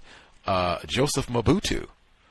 I hear a whole lot of folks talked about, hey, he undermined what was happening in the Congo, and Patrice Lumumba was on the rise and trying to unify and get us to stand up and be liberated and fight off colonialism. And you got folks like Joseph Mobutu who came in and helped white people get over on all that. Now, was Joseph Mobutu, was he playing Call of Duty? I don't think so. I could be wrong. We're talking 1950s, 1960s. Was he sitting around watching television, Netflix all day long? I don't think so. iPhone? I don't think so. But those things were still happening. My point being just, we can romanticize and, say it's the computers and TV and all that. And yeah, that is a component of it. But I mean, the system, the total system of white supremacy, racism, racist man, racist woman, racist child, that we cannot sell, cut them cheap. They have designed everything to make sure, oh yeah, you all are not going to be thinking correctly about this problem, thinking correctly about anything. We have set up our whole system to make sure you have totally contaminated logic, so you will be monsters, monstrosities, easy for us to control and manipulate. We got the whole thing planned out. We've been rehearsing this for years, all over the world, continent, United States, Brazil, wherever you happen to be at. We got this all planned out in great detail. Now we got our iPhones so we can make it a little bit easier, but I mean, we've been doing this for a long time. Super important, I think. Not that the video games aren't being used and all of that, but just exactly what he talks about.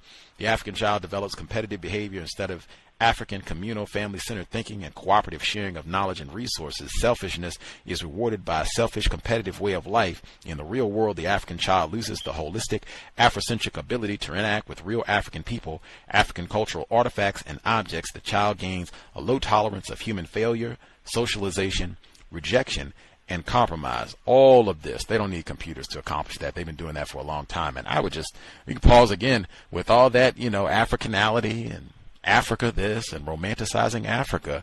I mean, wow, like I said, Joseph Mobutu, Rwanda did happen. Hundreds of thousands of black people killed by other black people. I don't think we can just blame all that on computers and what have you. The system of white supremacy most to blame, but I don't think that's, because they were watching TV, playing video games in Rwanda. I don't think so.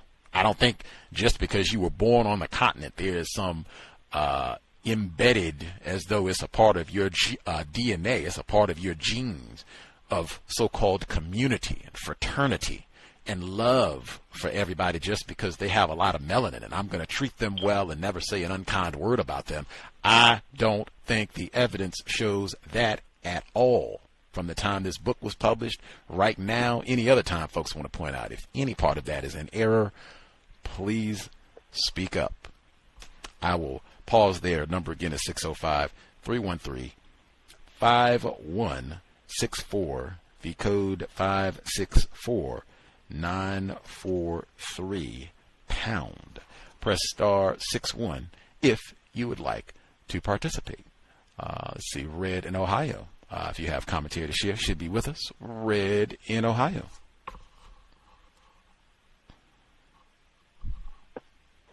Hello, thank you for taking my call. I'll just point out a few things because you covered a lot. So the thing about the sex during pregnancy and that causing to have that causing the baby to have goo on them, I thought that was interesting. The race scale, I feel like the playground information was helpful. However, that's not about nutrition. Then there was a part where it said the child should not hear arguments or be subject to racism. I don't know about that. How can you stop that? And then the last thing, you should be eating tailored towards the child's astrological sign.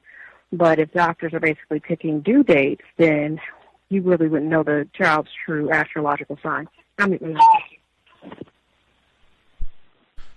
Excellent point. Excellent point. Now, he would probably talk about that and say that that's another part of the white supremacist medical system and them disrupting the rhythm of natural childbirth and not even, given a chance, for the creator to just, hey, it's time. The child is ready and boop, it's going to be today. They come in and, that is very widespread now. They might even come in for some moms and say, hey, you pick a date. When do you want the child's birth date to be?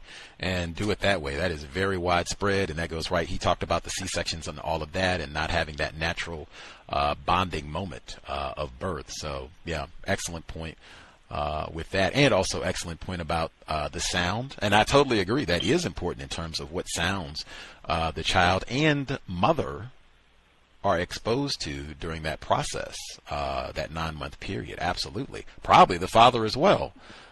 But in a system of white supremacy racism, we talked about that in detail with Harriet A. Washington's A Terrible Thing to Waste. If they design and control where you're going to live at, oh man, we are going to make sure that we're going to have the subway where the niggers are, and we might put all kinds of, the bus depot will be there. Like, you're not going to have any sort of quiet, tranquil sounds. Just be able to hear the birds, crickets, bubbling of the creek. They'll put you next to bubbly creek so you can hear the toxic acid fermenting and all of that. But yeah, they're not going to make sure, or they're going to make sure that you don't have access to that peaceful solitude so you can bond quietly with your child. That is the system of white supremacy. Did other folks have commentary that they wanted to share on the first portion of the audio? Finally back on schedule. Got my voice together, so we'll have 2 audio segments like we normally do. Any other folks comments they wanted to get in?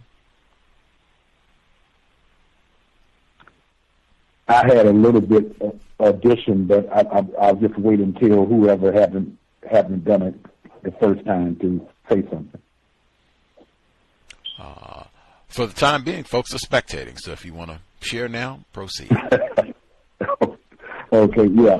What I thought was interesting, because I didn't even hear it, but you heard it during the first reading session about the different types. The way I factored in the different types of people, as far as from a scientific standpoint. I think the author has to be very careful about confusing racism, white supremacy with science and biology. There are people who will be racially classified as non-white that has blonde hair, that also would have blue eyes or different other colored eyes, and they will be racially classified as non-white people. But racism and white supremacy is primarily a political construct. I said so. I'm white because I said so, and you're not because I said so. And that's literally what I have observed through my years of understanding the global system of racism and white supremacy. And I would say any non-white person who is writing a book or giving any advice or making suggestions on things of that nature should be, real clear on the difference between the two. And that was just some thoughts that I had. As far as going on calls with children, I guess falling or getting themselves injured and hurt with recreational materials, I would say probably the best preventer of that, and I think I heard you say it, is supervision. The supervision. The parent or somebody. It doesn't necessarily have to be the parent, but somebody it'd be logically correct to be in the presence when children are playing on items, because they could get hurt seriously in some cases, as far as that's concerned. And then again, additionally to, similar to what you said, that the book is kind of like all over the place, more so than but I think the word Nutricide is reportedly in my mind would be about. And that's it. That's all I'd say for this first session. I don't even know what a lot of your callers are talking about. Context of white supremacy. Woo! Great point, retired firefighter. Even if it had been titled different, and the title has changed many times. Like if you look at the different editions, because it's been like 30 years since this book was published. So like it was Nutricide, and it changed. Nutritional Destruction of the Black Race, which goes to retired firefighter's point, which was super important, talking about these racial classifications as though it's like a biological science or something, as opposed to Negra, African, whatever or actually it's not what you say, it's what I say. So today it's going to be Negra. I make the rules about the classifications. African, I'll say you're an African today. Maybe tomorrow I'll disagree and you'll be something else, but I make the rules. Worldwide, that's what racism, white supremacy is, not some science where you can go around and classify and, okay, this is a, Vietnamese person, and this is a Latino person, and this is a, Native American person, and this is a mixed race. I mean, all of that is nonsense. All of that. There's one race, the white race, and they do the classifying. They make it up, changes as they go to support the system. Very important. Talk about that on a regular basis. Let's see. Any other folks? Make sure we aren't missing folks before we get to, let's see. Bay Area Mom, did you have observations, questions that you wanted to share? Hi, can I hear it? Yes, ma'am. Oh, super. Thank you for taking my call. Greetings to you and the guests. I got out of that, it was pretty interesting because I have two children, and I didn't have C-section, but it's sometimes, especially because I was a teen mom as well,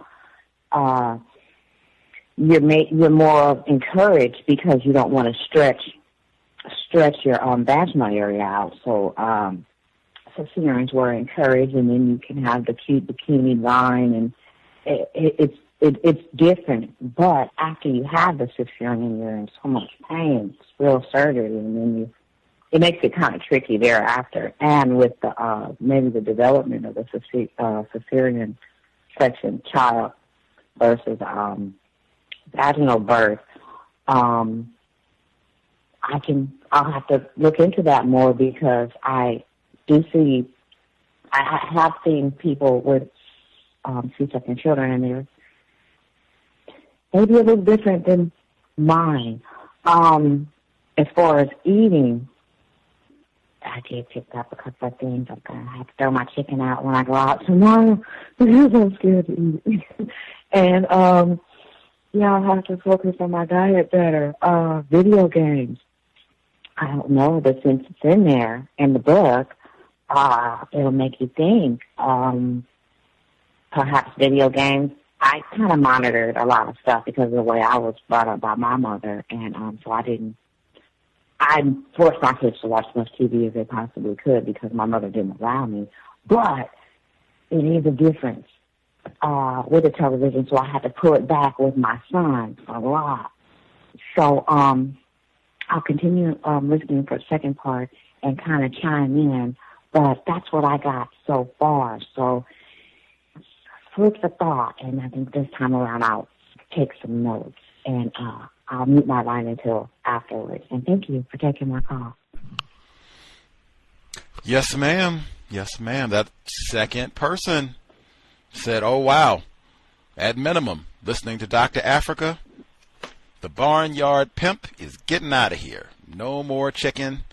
That is at least a good start. I know my yoga instructor, my prenatal yoga instructor, she was big time not on eating chicken. That is really bad. We have a hard time processing it. It's bad for arthritis. It's not something that we should be eating. Eggs, no aspect of it. Tasty though it may be, we can get lots of yummy vittles without eating chicken. So if that is happening at minimum, right on. But those C-sections, yeah, like my prenatal yoga instructor, we talked about that extensively in prenatal class and looked at different literature in terms of she had a theory that some of the drug addiction was related to that. All the drugs that they give the mom and they go to the baby, and that process that is impacting or having, there is some sort of correlation between that, the increase in C-sections, and the amount of drug use. She thinks it might predispose you to later drug use, drug addiction, and some of the exact things that Dr. Afrika is saying in the text about C-sections, that the babies have an increase in learning problems and their biochemical rites of passage and bonding have been nutricidally interrupted. She was in total agreement and had quite a bit of literature talking about that it even disrupts the bacterial development for the child, because you would normally go through the vaginal birth and you would get all the bacteria. That's great, boosting your immune system and all the rest. You missed out on all that if you have the C-section. So yeah, lots of that, lots to think on. No disagreement there, just again, not necessarily food related. Anything else before we get to the second audio segment? Anybody else? Yes, sir. I would say when the television started producing more than 3 channels, and all of them get local news stories, and the computer became small enough to be in your house and or dormitory. That's when all or most of the outdoor games for children started becoming extinct. I did play marbles. I played something called Foursquare. They used to produce all kinds of fights because kids were so interested in wanting to get their chance to play, that sort of thing. And it was prevalent, but those things didn't exist that I know of with the kid television as well as with computers until in and around the, I would say, the late 70s, early 80s. Then things started declining as far as outdoor activities. Unless I've been misinformed. Absolutely true.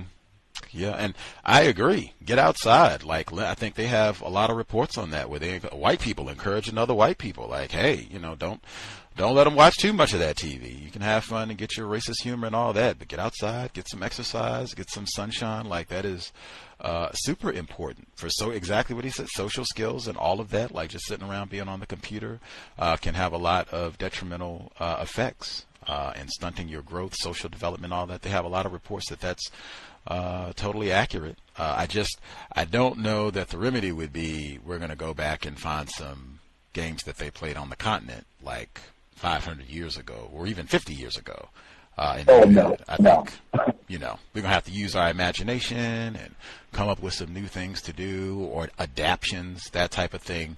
But I mean, it's 2020. Nobody is going outside with, you take a shoe heel outside and say that we're going to play this, like, you might get abused and hit with that shoe heel. Like, it is 2020, like, got to adapt things.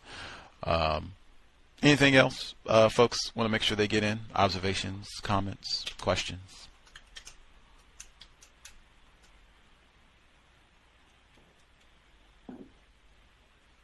Let alone talking about pornography for 12, 13-year-olds. Let alone talking about that. That's easily accessible. Absolutely. Super important. Another form of, the brain trashing that happens, and probably something that was not as accessible. I mean, you certainly had magazines and such, but that is substantially different than, HD video and right on your phone. At the tip of your finger. Yeah, right. That's very, very different thing. But again, that's why I said, not that I disagree with any of that, but this was supposed to be about food, and it's kind of all over the place. If that's, the way it was titled, that this is just kind of going to be his views on a wide variety of topics in different areas of people activity with regards to white supremacy, racism, then I'd have been better prepared for that. That would have been one critique that would have been removed. Now, I still would have a lot of the other ones, but at least, okay. In fact, we wouldn't even be reading this book now. We would have picked a book that was more focused on food, and there you go. We wouldn't have this, but oh well. Halfway through it now. See if we can hang on and get to the end. Maybe we can repick a better food book. But any other questions, observations?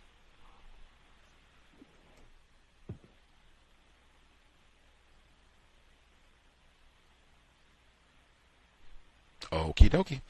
So for me, we're on 172, chapter 3. The subheading is Bonding, the Betrayal. That's what we'll pick up at, and we'll make good progress. Not finished, but we'll make good progress getting through chapter 3.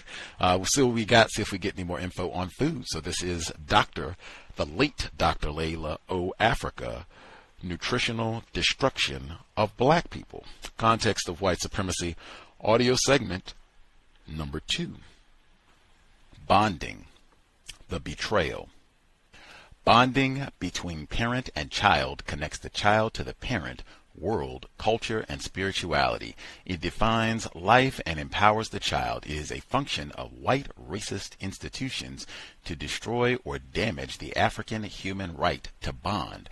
Bonding is a political issue and is used to sustain white supremacy. An African that has bonding damage is easy to control, economically exploit, and manipulate. A woman who has bond damage is prone to abuse children, has inadequate mothering skills, and lacks mental and emotional stability.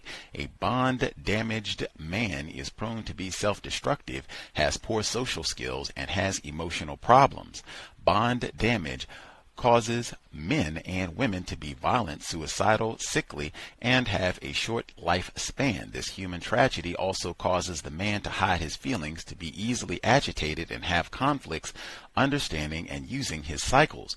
The bond-damaged woman waits for unbalanced mental and emotional cycles to complete before altering behavior, distributes feelings to others, or traumatizes herself. A damaged bond does not allow the child to complete the defining of personality. Personality relates to the spirit. Marriage helps in bonding mind, body, and culture. If the personality is bond damaged, then concrete thinking and the physical world are used to fulfill the missing ingredients of an ill bond. This is typical of Caucasian personalities. In any case, white racist institutions continue to damage Africans by dislocating the bond. They transfer the bond to the white culture, and this causes spiritual, physical, mental, and emotional illnesses. For example, the original idea of Carter G. Woodson of a Negro History Day is now a white institution, with role models picked by Caucasians.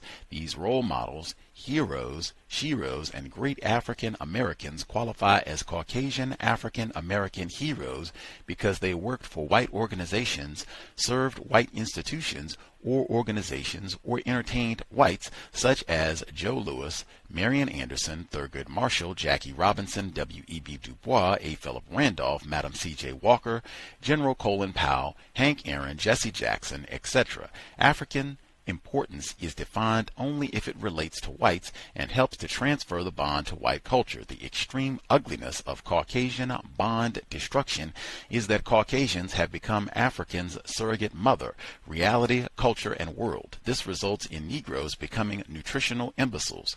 Bonding is a necessary rite of passage and is the foundation of an African's growth, development, and contact with the holistic world of seen and unseen energies.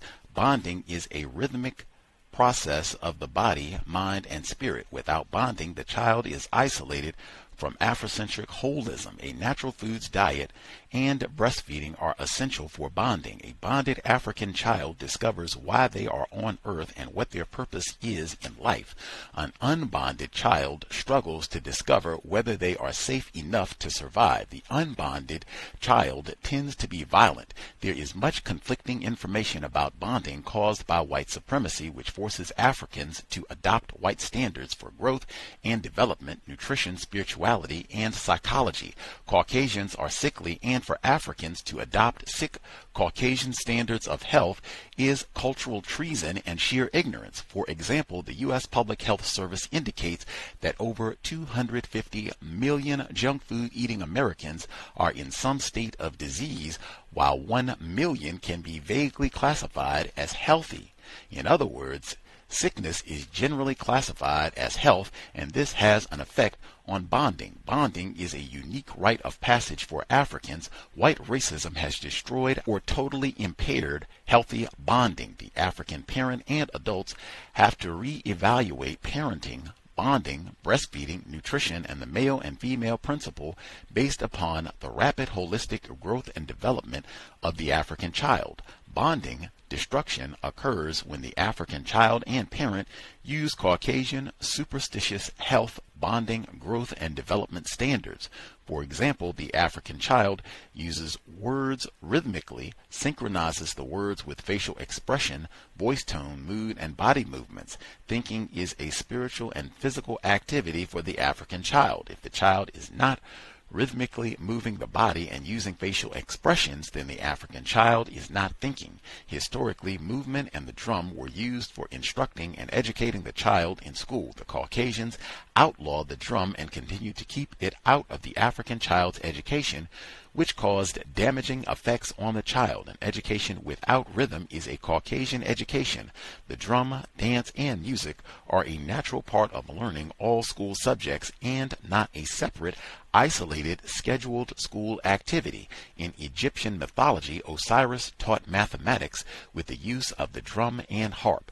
Learning is a melanated process. Melanin is a cyclic, rhythmic substance that is dominant in Africans. Words are rhythmic sounds. Children associate sounds with body, rhythm, and senses. Consequently, words used by parents when speaking to children should be sense-oriented, with words associated with smell, sight, hearing, and touch.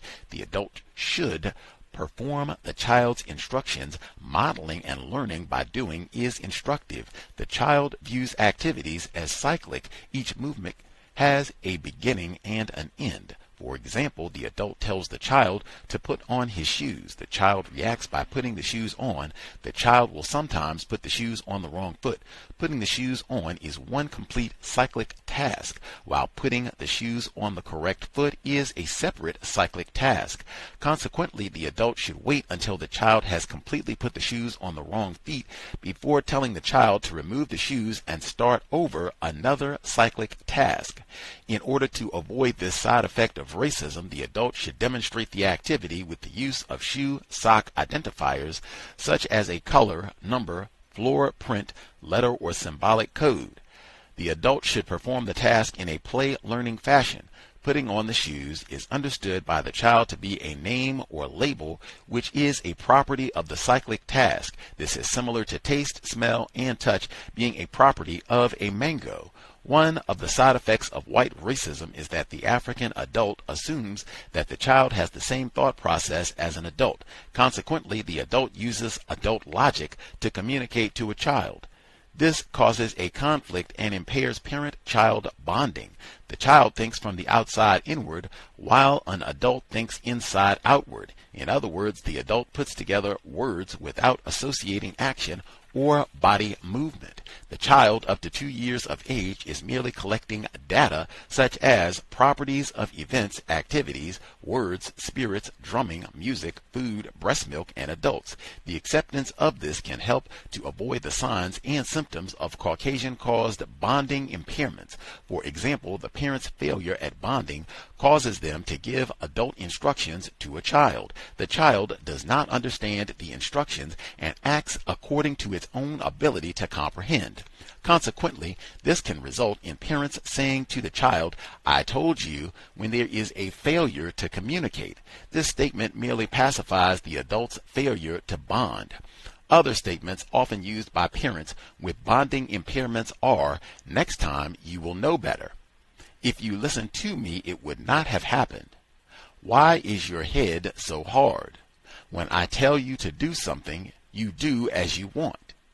"You play too much instead of doing as you are told." It has to be understood by the adult that the child is processing an abundance of information while doing a task. The child sees colors around objects or senses auras and does the task in time as opposed to on time. Instructions mixed with play are helpful for the child. For example, trois children play at adult reality, and the adults play with the child and enjoy the play. The play leads to adult work. The child's play merges with the adult world. The child's thinking is one cyclic movement from spiritual to concrete to abstract, then enlightenment. A child's thinking may give meaning to events or activities based on the aura, light, or sensation that the child feels. The adult must answer the child within the child's reality thinking. For example, the child may ask, "Why does night fall and don't break?" The adult answer could be that the night fell into the ocean. The child may ask, "Who is God's father?" The response could be Ra. The child requires answers that will match its level of understanding. Therefore, the adult answer to the question should not be abstract, scientific, or theoretical, but more aligned to concrete and action orientation. The acceptance of the child as going through to and with a melanated rhythmic bonding process is essential. The child will give holistic meaning to events or activities based on what is felt electromagnetically, cyclically, spiritually, or melanately. The child may say it saw a lion in the kitchen. The adult, true or false judgment of the lion's presence in the kitchen is not the issue. The meaning of the child's statement is the issue. The child does not need adult correction or to be called a liar. The child is working through, to, and with the rites of passage of idea nurturing and maturity. The child perceives the lion, and the maturity of perception is the development of concepts. Concepts change and mature. Children act upon energy, and that energy acts upon them. The child's verbal explanation of psychic, spiritual, emotional, electromagnetic, or sensed energy is not a hallucination, illusion, or fantasy, but concrete in the child's logic system. The adult reality has the ability to deal with abstract concepts. Therefore, an adult calling another adult Leo, the lion, or a football team a lion presents no logic problem, while in the child's mind this is confusing. In this lion fantasy or child's warning, that a lion is in the kitchen, the adult could go to the kitchen with the child and talk to the lion and ask it to leave, or offer it food, or chase it away, or ask to protect the house. This would address the child within its logic system much more realistically than calling the child a liar. The child seeing the lion is an issue of idea maturation and is a necessary step in the experiential learning practice of idea formation and the ability of the child to understand understanding. The child sees the world through the mind, diet, body, and behavior of the adult. Therefore, it is still within the bonding cycles. The child is considered to be connected biochemically with the mother for a year after birth.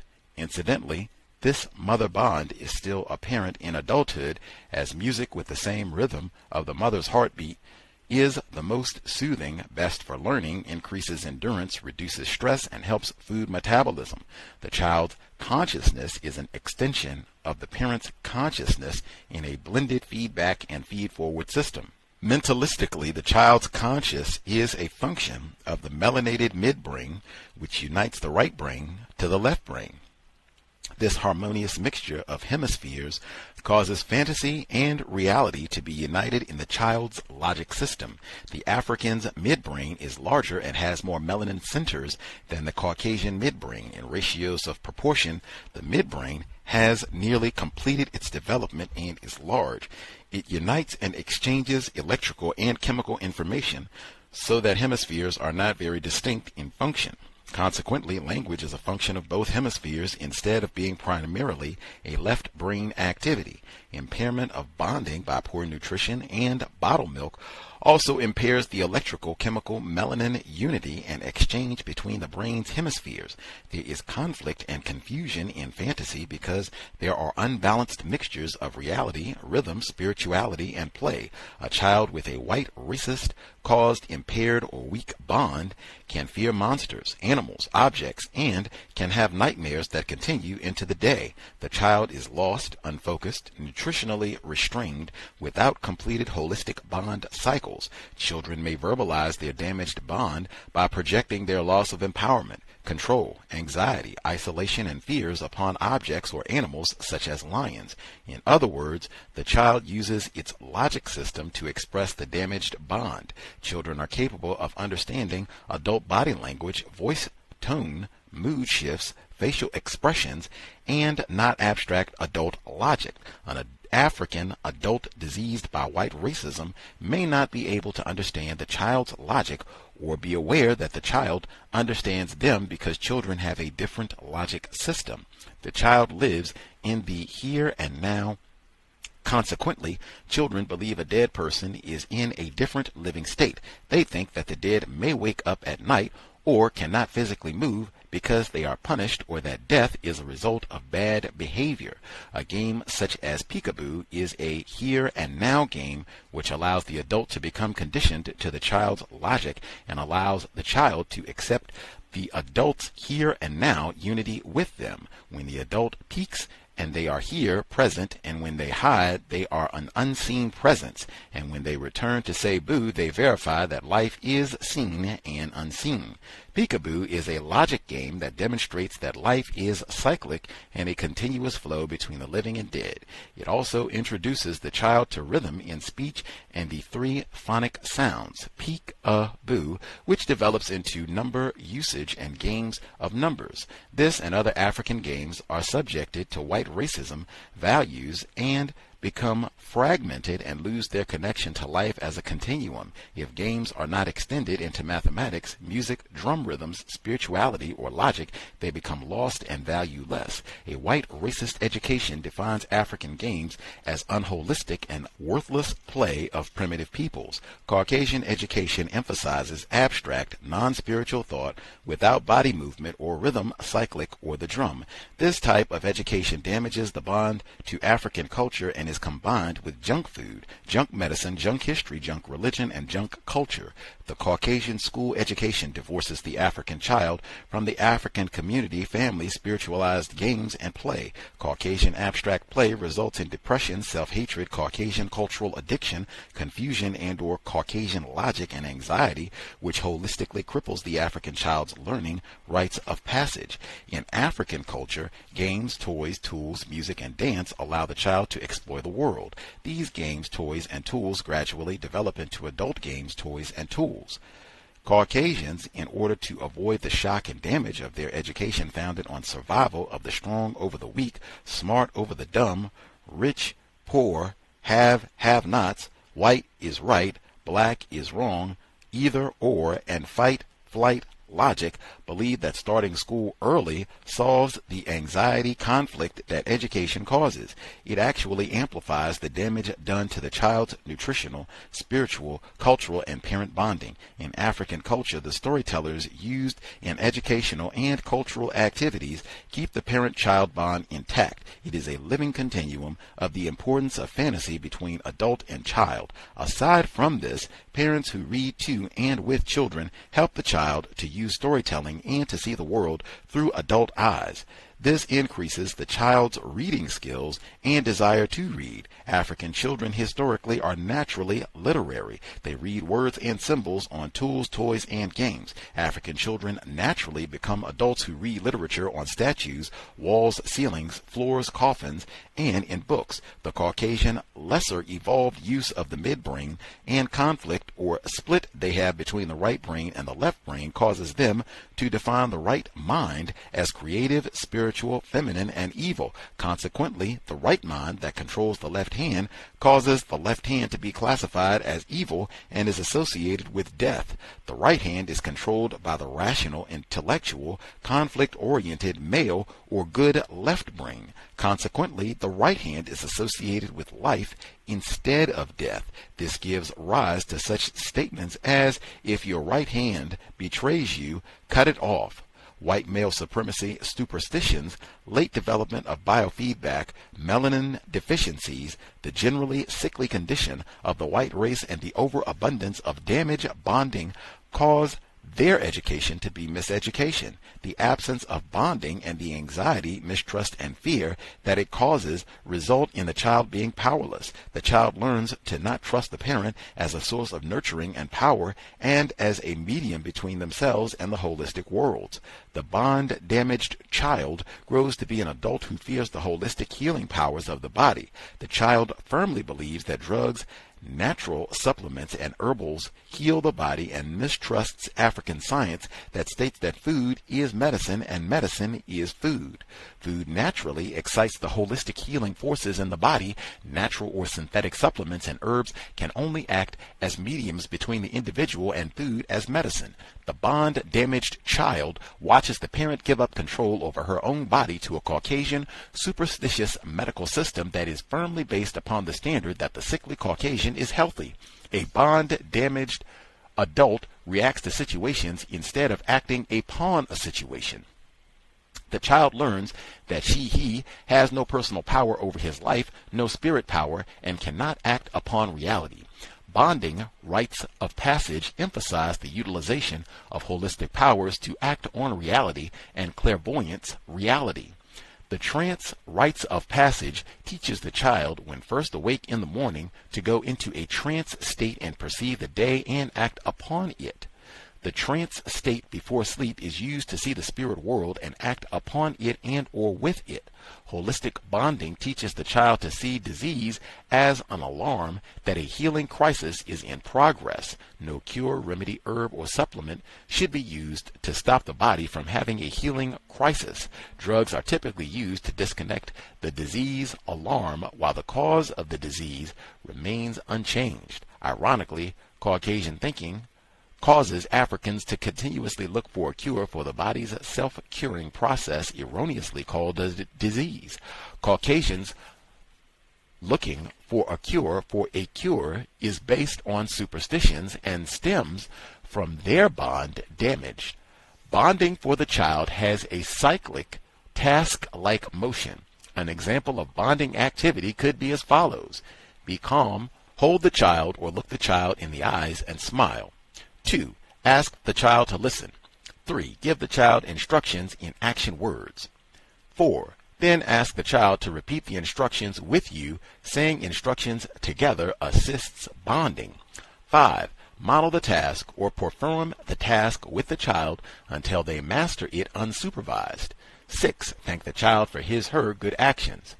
In the bonding process, the child's logic sees words as properties of a behavior, words as living actuality, and words as truth. They understand that word and action are combined as one cyclic task and one motion. This helps the child to conceptualize and bond. The child conceptualizes that creating with creation and form with function are one motion. In other words, learning and doing are one cyclic task.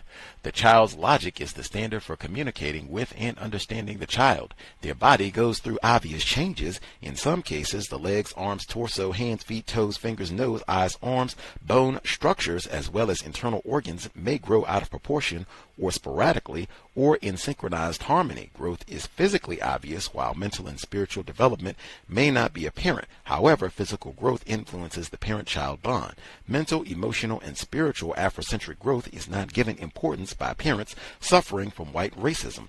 Bonding is distorted by a Caucasian diet. The Caucasian main food groups of dairy, protein, starch, and vegetables is forced on the African child. A child's primary diet should be centered around starches with raw fruit, raw vegetables, sprouts, beans, raw nuts, raw seeds, and supplemented with breast milk. The bond-restraining Caucasian diet diseases African growth and development. It alters, slows down, or stops melanin cyclic utilization. It causes subclinical malnutrition and reduces the brain's ability to function. This makes the child easy prey for white manipulation and control.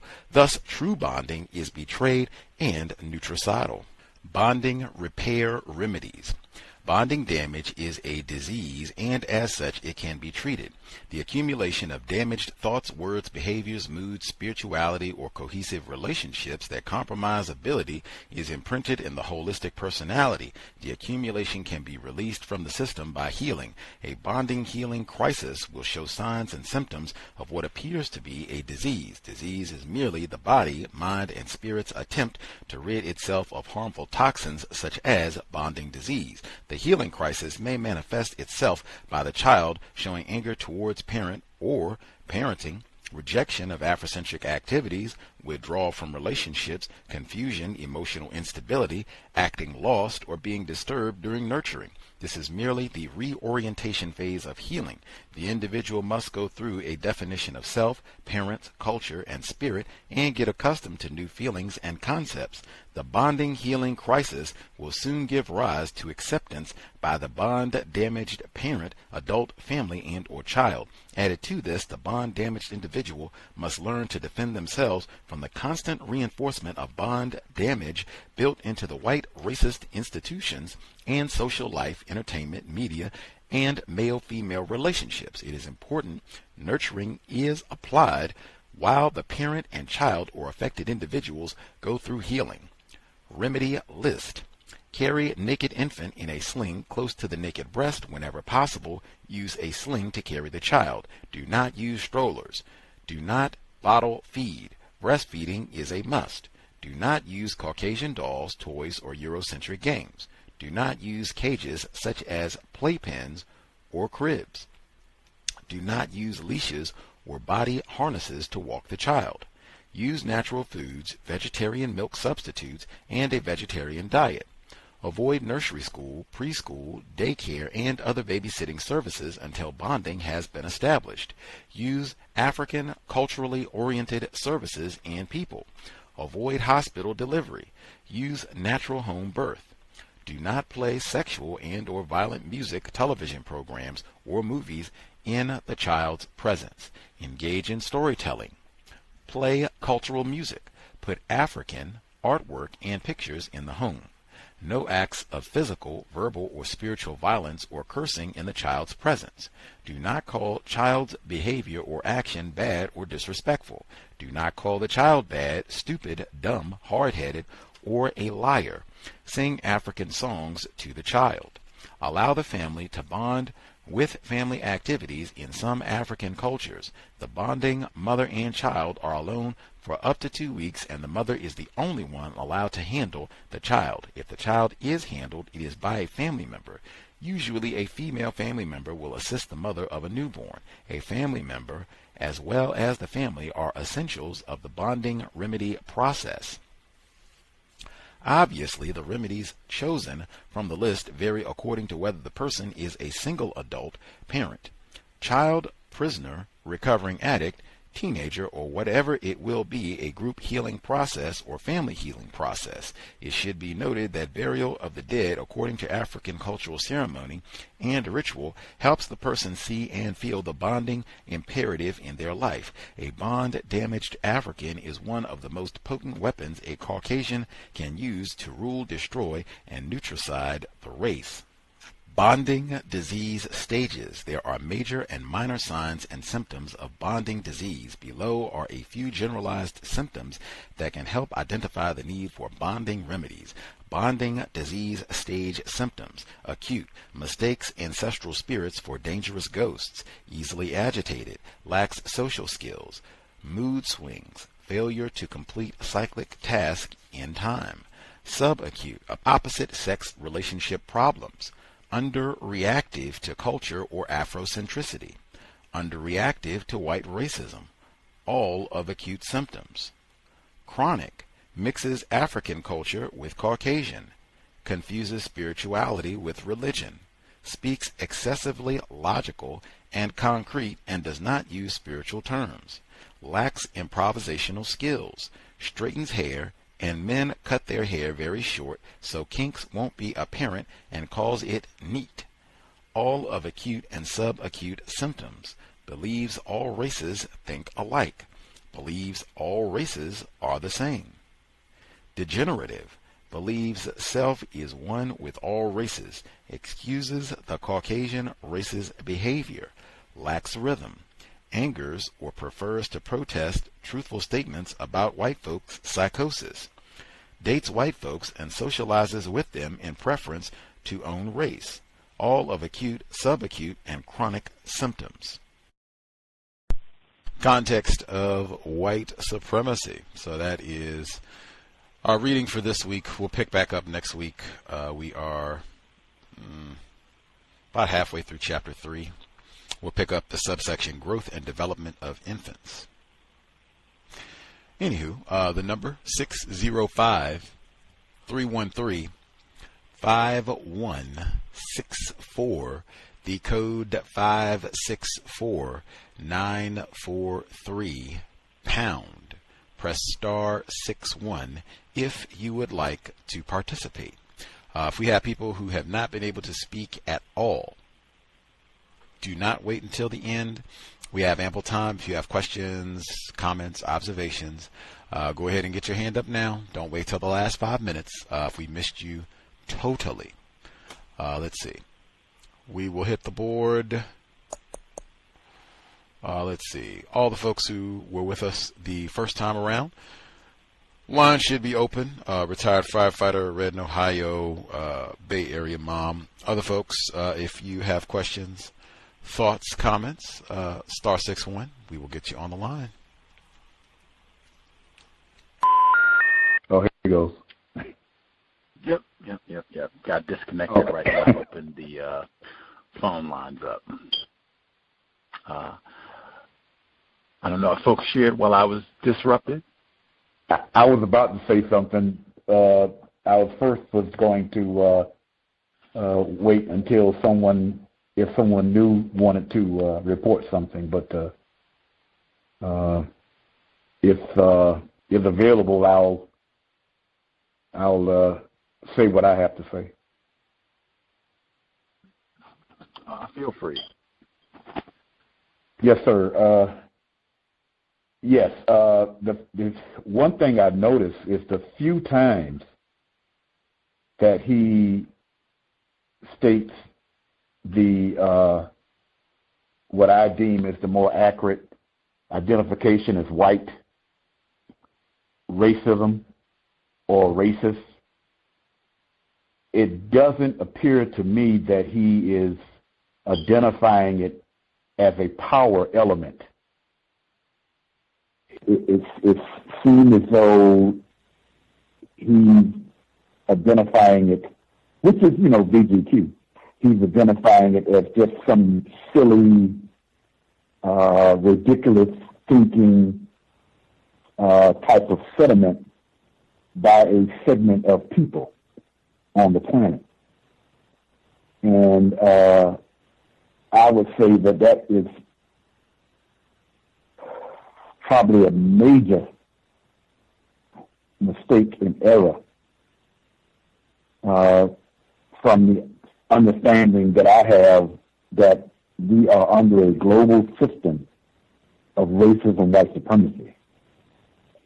And as I stated, I think last week, is that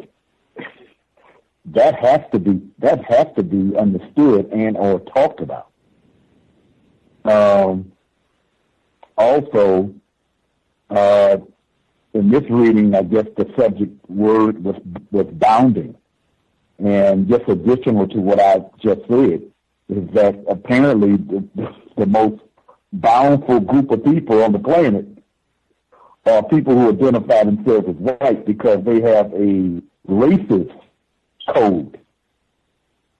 They have a racist code, and they are united independent in the understanding of that code.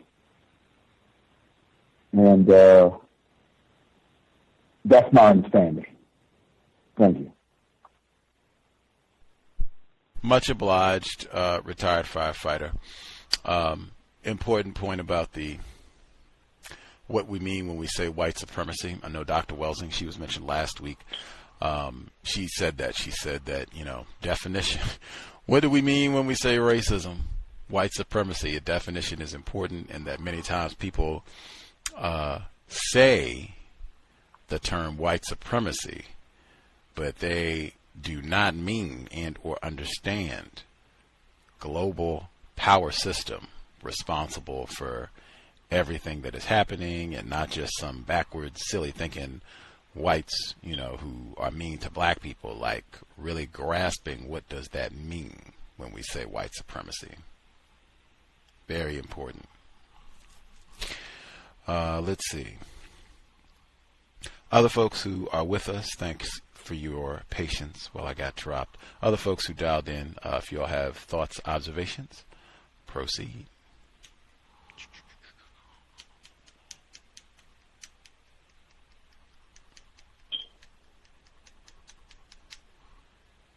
Maybe nothing stood out from the second segment. I'll look at some of my notes while folks are hanging out. Let's see. Yeah, this session was on bonding, bonding, bonding. We started off, we got to get right to our name calling on 173. He says, Negro History Day is now a white institution with role models picked by Caucasians.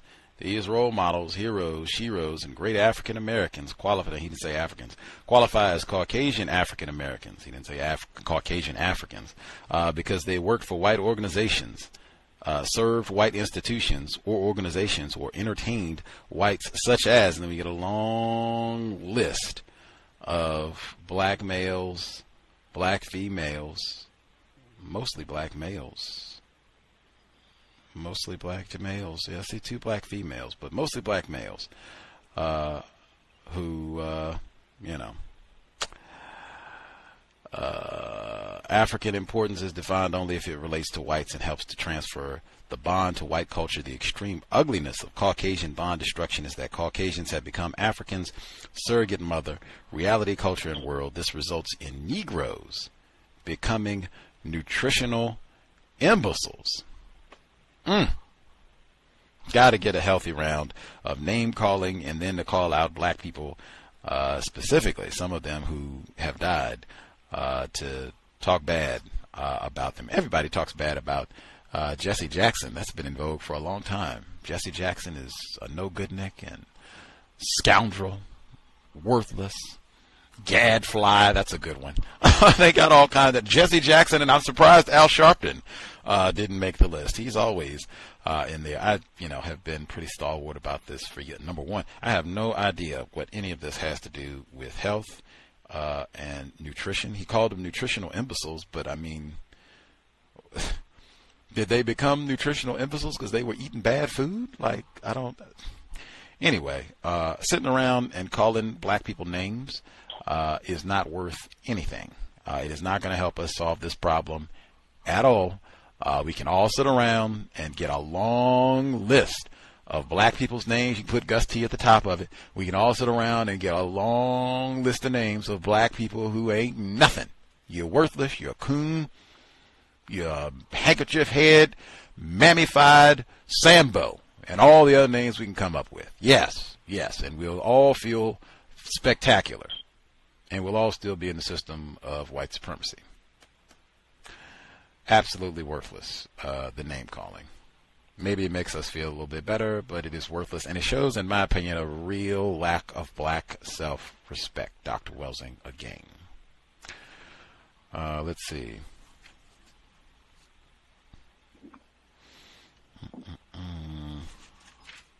Next, he says, Caucasians are sickly, and for Africans to adopt sick Caucasian standards of health is cultural treason. I can only, I have to pause right there before I get to the next.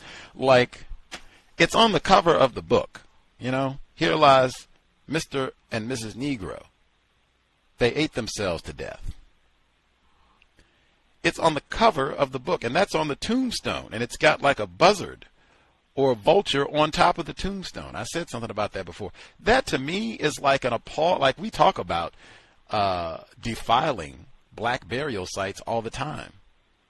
Like, that's on the cover of the book. Like, that is such an appalling illustration of anti-blackness, in my opinion, and that spirit permeates the book. That's why, not had a whole lot constructive to say. Like, that spirit is just, it's throughout the text in terms of, this seems like someone who does not have a high opinion of black people.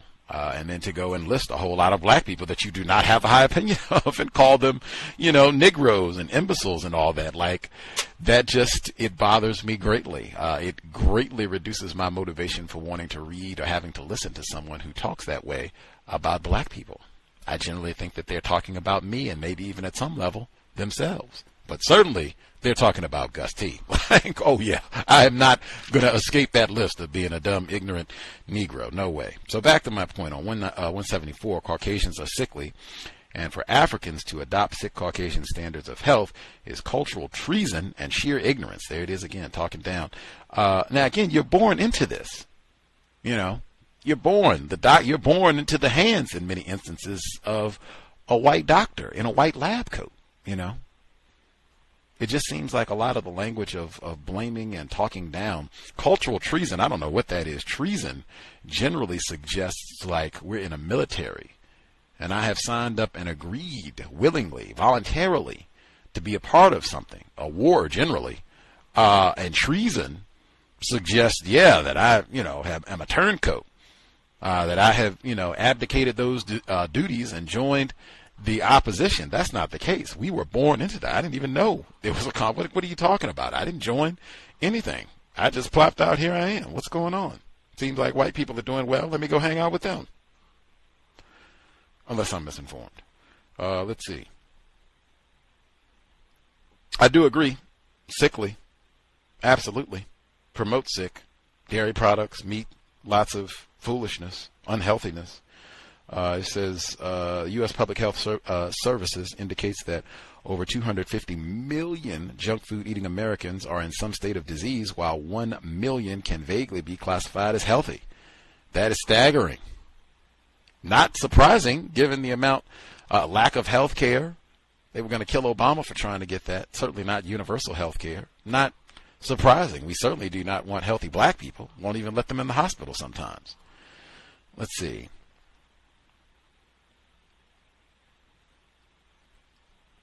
Historically, With the drum. I mean, music and rhythm and all that is important. I even see that in a lot of white people in schools are incorporating music and sounds and all kinds of audio visuals into the learning process. Again, I'm not going to get too into romanticizing things that, you know, black people did a long time ago.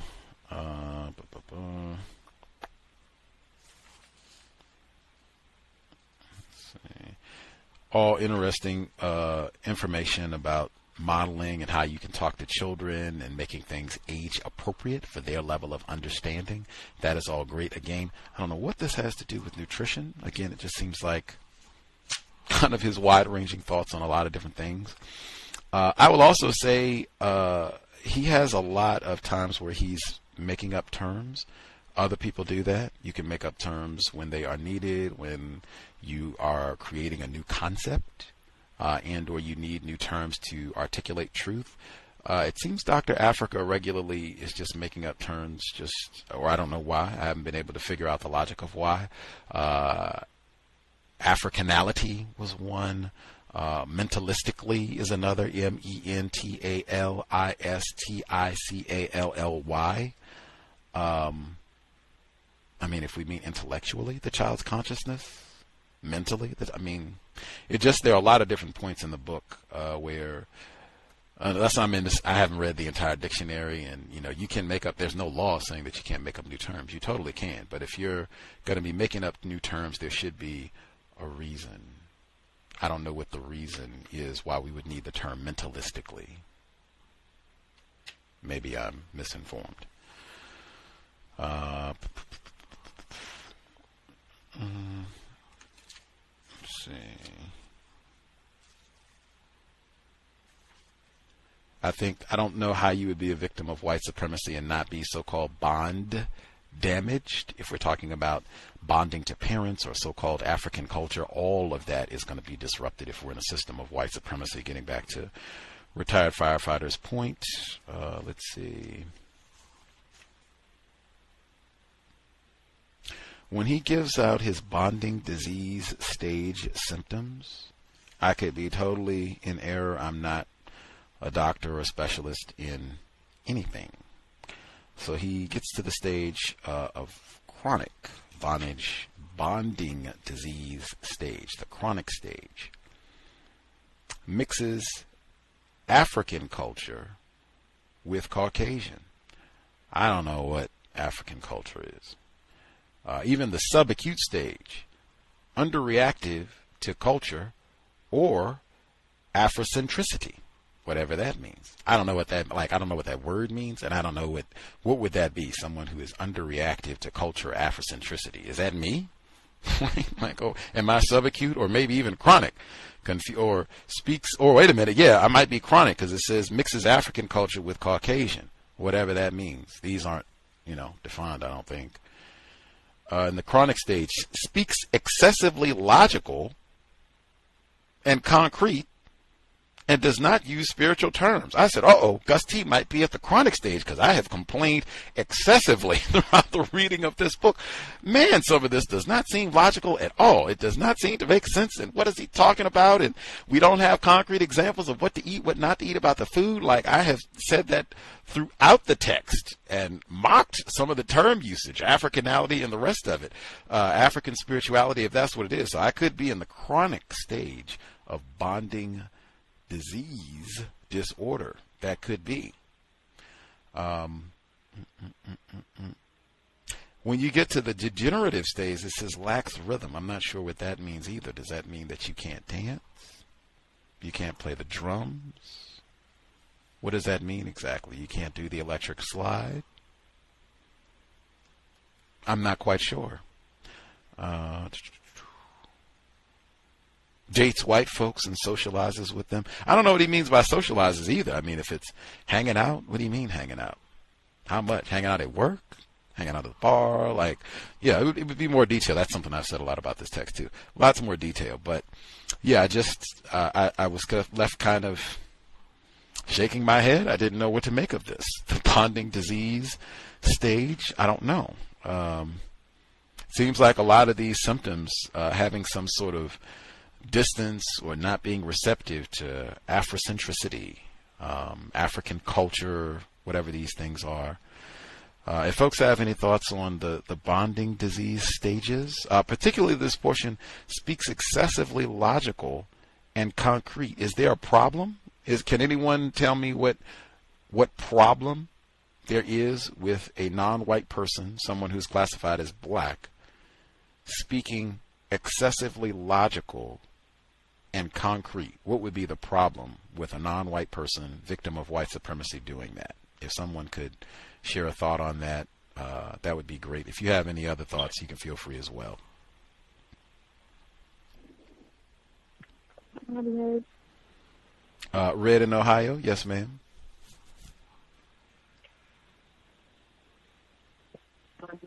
To speak again. See, I don't know if that, the opposite of speaking logically, I guess speaking illogically. I don't understand the point of that. I feel like the positives of the book, what I'm gaining from it, is more of what he's talking about.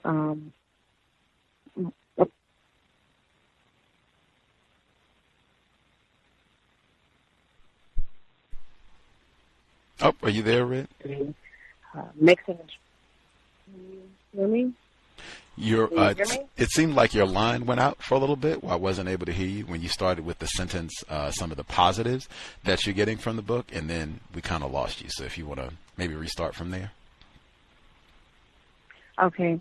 So some of the positives that I'm getting from the book is basically about the child rearing part, mixing the instructions with play, explaining things in a way that a child can understand, which seems like a real basic piece of advice, but I guess just from my observation, doesn't seem like that's something that is in practice. The small mention about dietary, suggestions that I heard from the second audio clip was what to feed a child. So basically starches, raw vegetables, raw fruits, and nuts, but not really going into what exactly does he consider, what vegetables and fruits is better to feed a child rather than, and just going back to some previous segments where he was saying, you're not supposed to cook different vegetables because that takes away from the nutrients, which is understandable. But it would have been nice to kind of elaborate on that, and then also, to get, the different reasons why, such as broccoli, you'll get this from this vitamin, and then that vitamin will help with this or whatever.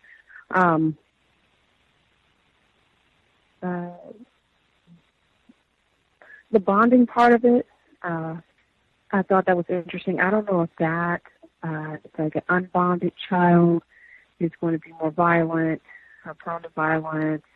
I don't know if that was just about, quote unquote, African children, because I don't know if he's using African as far as continental people or African in the sense of black people born in the U.S., but if he's speaking about everyone, from my understanding, white people don't have as high of a children born out of wedlock rate. So I guess that would lead to believe that they are in two-parent homes, yet they're still a very violent people. And even, some serial killers, that's one of the things that in biographies or whatever, they'll talk about, well, they did have two parents, but yet they still went on to kill dozens of people. So I don't know if that was in reference which group, and maybe he did say that and I just maybe missed it.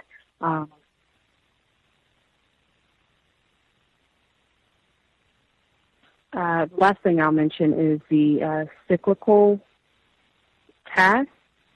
I thought that was interesting, seemed helpful. So basically, like I was saying before, everything that I'm getting from the book, any suggestions, just mainly about, the bonding, child rearing, stuff like that. Not so much about nutrition. I guess one other thing, he kind of briefly touched on again how diseases are helpful to the body. It's supposed to be an alarm, and it kind of goes back to a previous segment where he was saying like AIDS and cancer is not that the body, that the body's response of clearing out something. And I know I'm saying that completely wrong, and please correct me.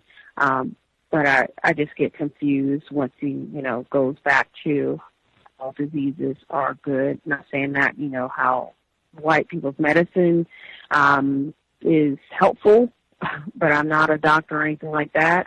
I know that medicine can be just as harmful as the disease at times, i.e. chemotherapy. But, I'm kind of confused by that. And I'm in the line. Thank you. Much obliged, Red in Ohio. The infamous Jeffrey Dahmer, Wisconsin's finest. He did have both of his parents. He didn't grow up, divorced, foster home, abandoned, didn't know any family. Not the case at all.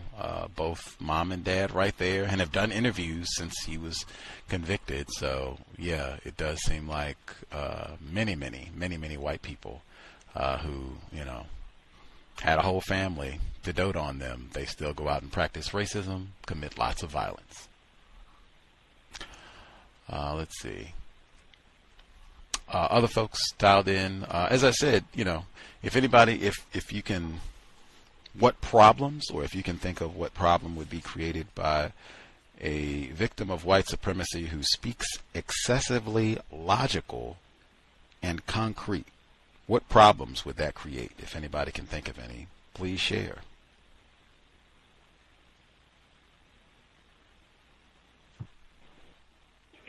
Can I be heard? Bay Area Mom? Yes, ma'am.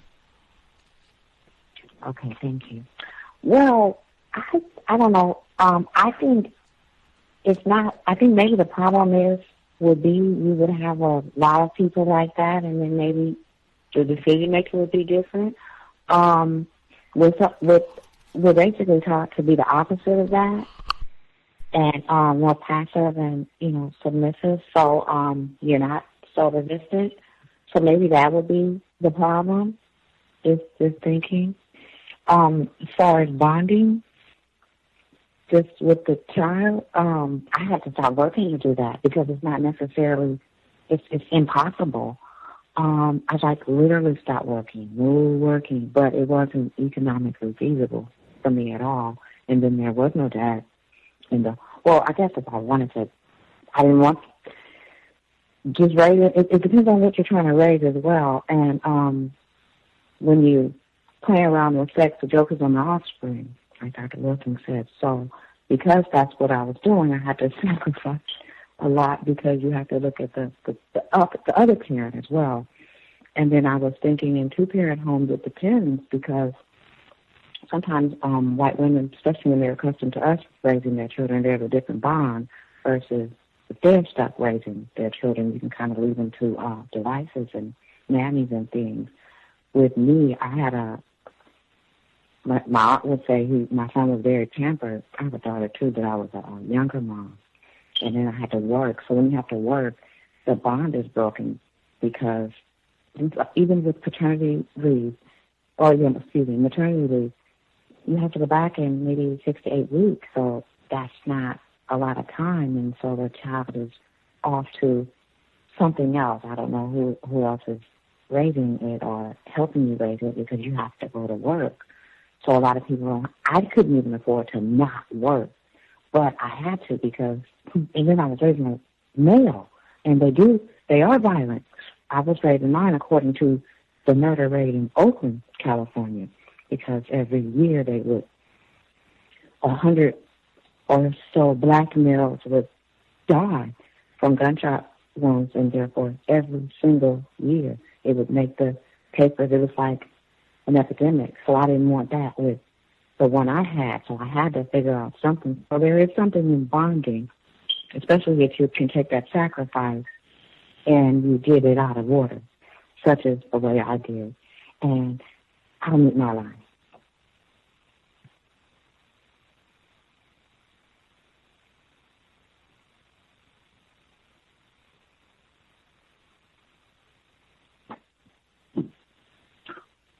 Much obliged, Bay Area Mom. The system of white supremacy is designed to disrupt those lines. Like, that is what the system of white supremacy means. That's kind of what I was mentioning before. When I was saying, like, the system, if you understand what white supremacy is. When Dr. Afrika, he was talking about bond, or really many of the components, bonding, even if you want to talk about food, in a system of white supremacy, like, you don't have control of these things. Like, racists decide. We can decide if you have a house. We can decide if you're going to have time to breastfeed. We can decide if you're even going to be alive to breastfeed. Like Tupac Shakur, his mom in prison. We're in control. That's what white supremacy means. So a lot, even when he was talking about the addiction recovery, like bonding to family and bonding to ma'at and justice and all of that, these things are just not possible in a system of racism, white supremacy. Well, Dr. Welsing, when she said black people, victims of racism, do not qualify for mental health. That's why. You can't be subject to folks who are hostile to you and then, think that you are appropriately bonded or have families or any of that. You're just in a subject and pitiful position. Do we have any other folks, comments, observations?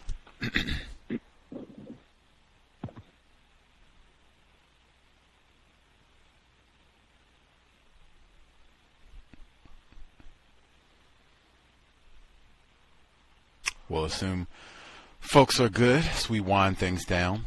We should be here tomorrow, neutralizing workplace racism, 8 p.m. Eastern, 5 p.m. Pacific.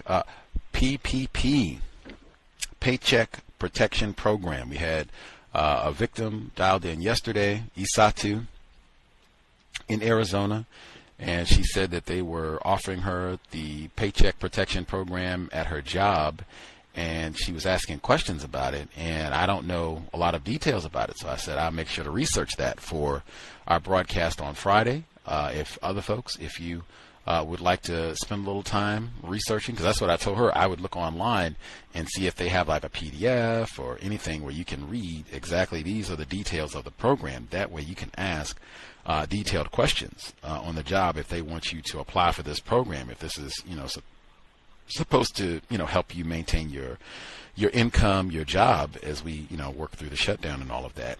I would read the program. That way I could intelligently inquire about how this is going to benefit me and if there are any potential risks or problems. So that'll be what I'll be doing between now and tomorrow, 8 p.m. Eastern, 5 p.m. Pacific. If anyone has experience using the program or if you know about it, that would be great. You can dial in or you can email untiljustice@gmail.com and we can share tomorrow. But the new Paycheck Protection Program, part of all of the Rona confusion. We should be here on Saturday as well. Compensatory call-in, 9 p.m. Eastern, 6 p.m. Pacific. We'll review what happened over the last week or so. We should also be here next Tuesday, your regular broadcast time. It'll be 4 p.m. Eastern, 3 p.m. Central, 1 p.m. Pacific. Toyin Agbetu, he was on the program way back 2011. He's a black male in the UK, and he's been writing, talking about the coronavirus response in London. He seems to be taking it seriously, and unfortunately he's reported some of the exact same things we've discussed, where it seems like a disproportionate number of non-white people are essential workers, where they are not getting to loaf and stay at home and just order things from Amazon and Instacart and all the rest and telecommute, and it's no big deal. Like, they've got to go out and work and be the so-called front line. He's been reporting on that. Same thing that they've been talking about here, disproportionate impact on non-white people is what he's been saying in the UK. He's been writing online quite a bit, and I told him it would be great to be able to check back in and kind of get some of his thoughts so we can hear internationally what has happened, try to make better sense and have better logic so that we can make smart choices, keep ourselves as safe as possible. But that'll be next Tuesday, May 12th, 4 p.m. Eastern, 1 p.m. Pacific. With that, last check, everyone satisfied? Nothing else they needed to get in on Dr. Afrika's work for this week? Yes, I would say that you were correct in the name calling, but it for some reason it keeps reminding me of Minister Malcolm X, who actually confessed himself. I can't think of the speech of him doing some of the very similar things, but publicly stated that what he was doing was a mistake, and he recognized that was not something constructive to do, and he did it in the speech. And so I was just thinking about that when you were still talking about the name calling that persists in this book. Absolutely. He apologized for it. He did quite a bit of it himself, but he did ultimately apologize. And he came to the same conclusion. I mean, it's just not necessary. We have a massive enemy. We do not need any unnecessary conflicts and coming out and getting into dust-ups with other victims of racism and how they're responding or not responding or having different views. We already have more than enough. What it is, you already got more than enough on your plate. Can barely chew what you got. Just focus on that, much less trying to squabble with other victims, which is the biggest waste of time distraction in the universe. You'd be better off watching television, playing video games, as opposed to sitting around squabbling and name calling other black people. Anybody else? Any last comments, observations? Folks satisfied?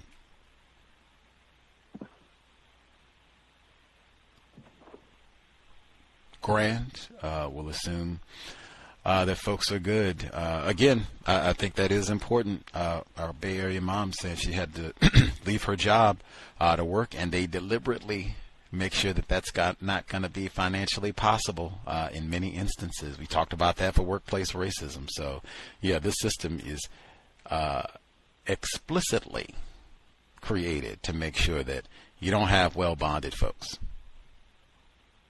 Could be an error. You can feel free to drop an email and we'll read your comments. We still have ways to go in the book. untiljustice@gmail.com if you have something you'd like read as we make our way through the book.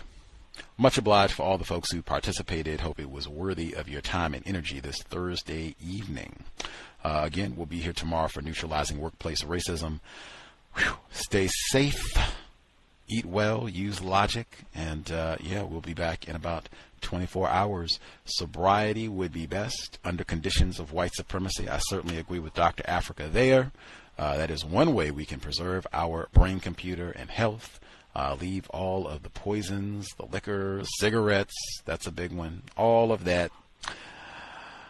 Not going to help us solve this problem at all. Makes their system even stronger.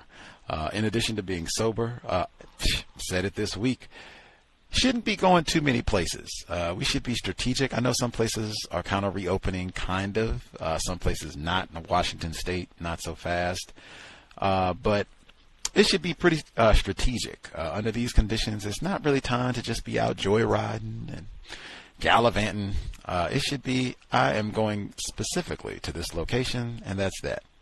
Specifically to this location. If it's work or grocery store, whatever it is you got to do, post office, I'm going specifically to this location. Boom, get that done, and then boom, boom, boom. Like, I'm not just out and about.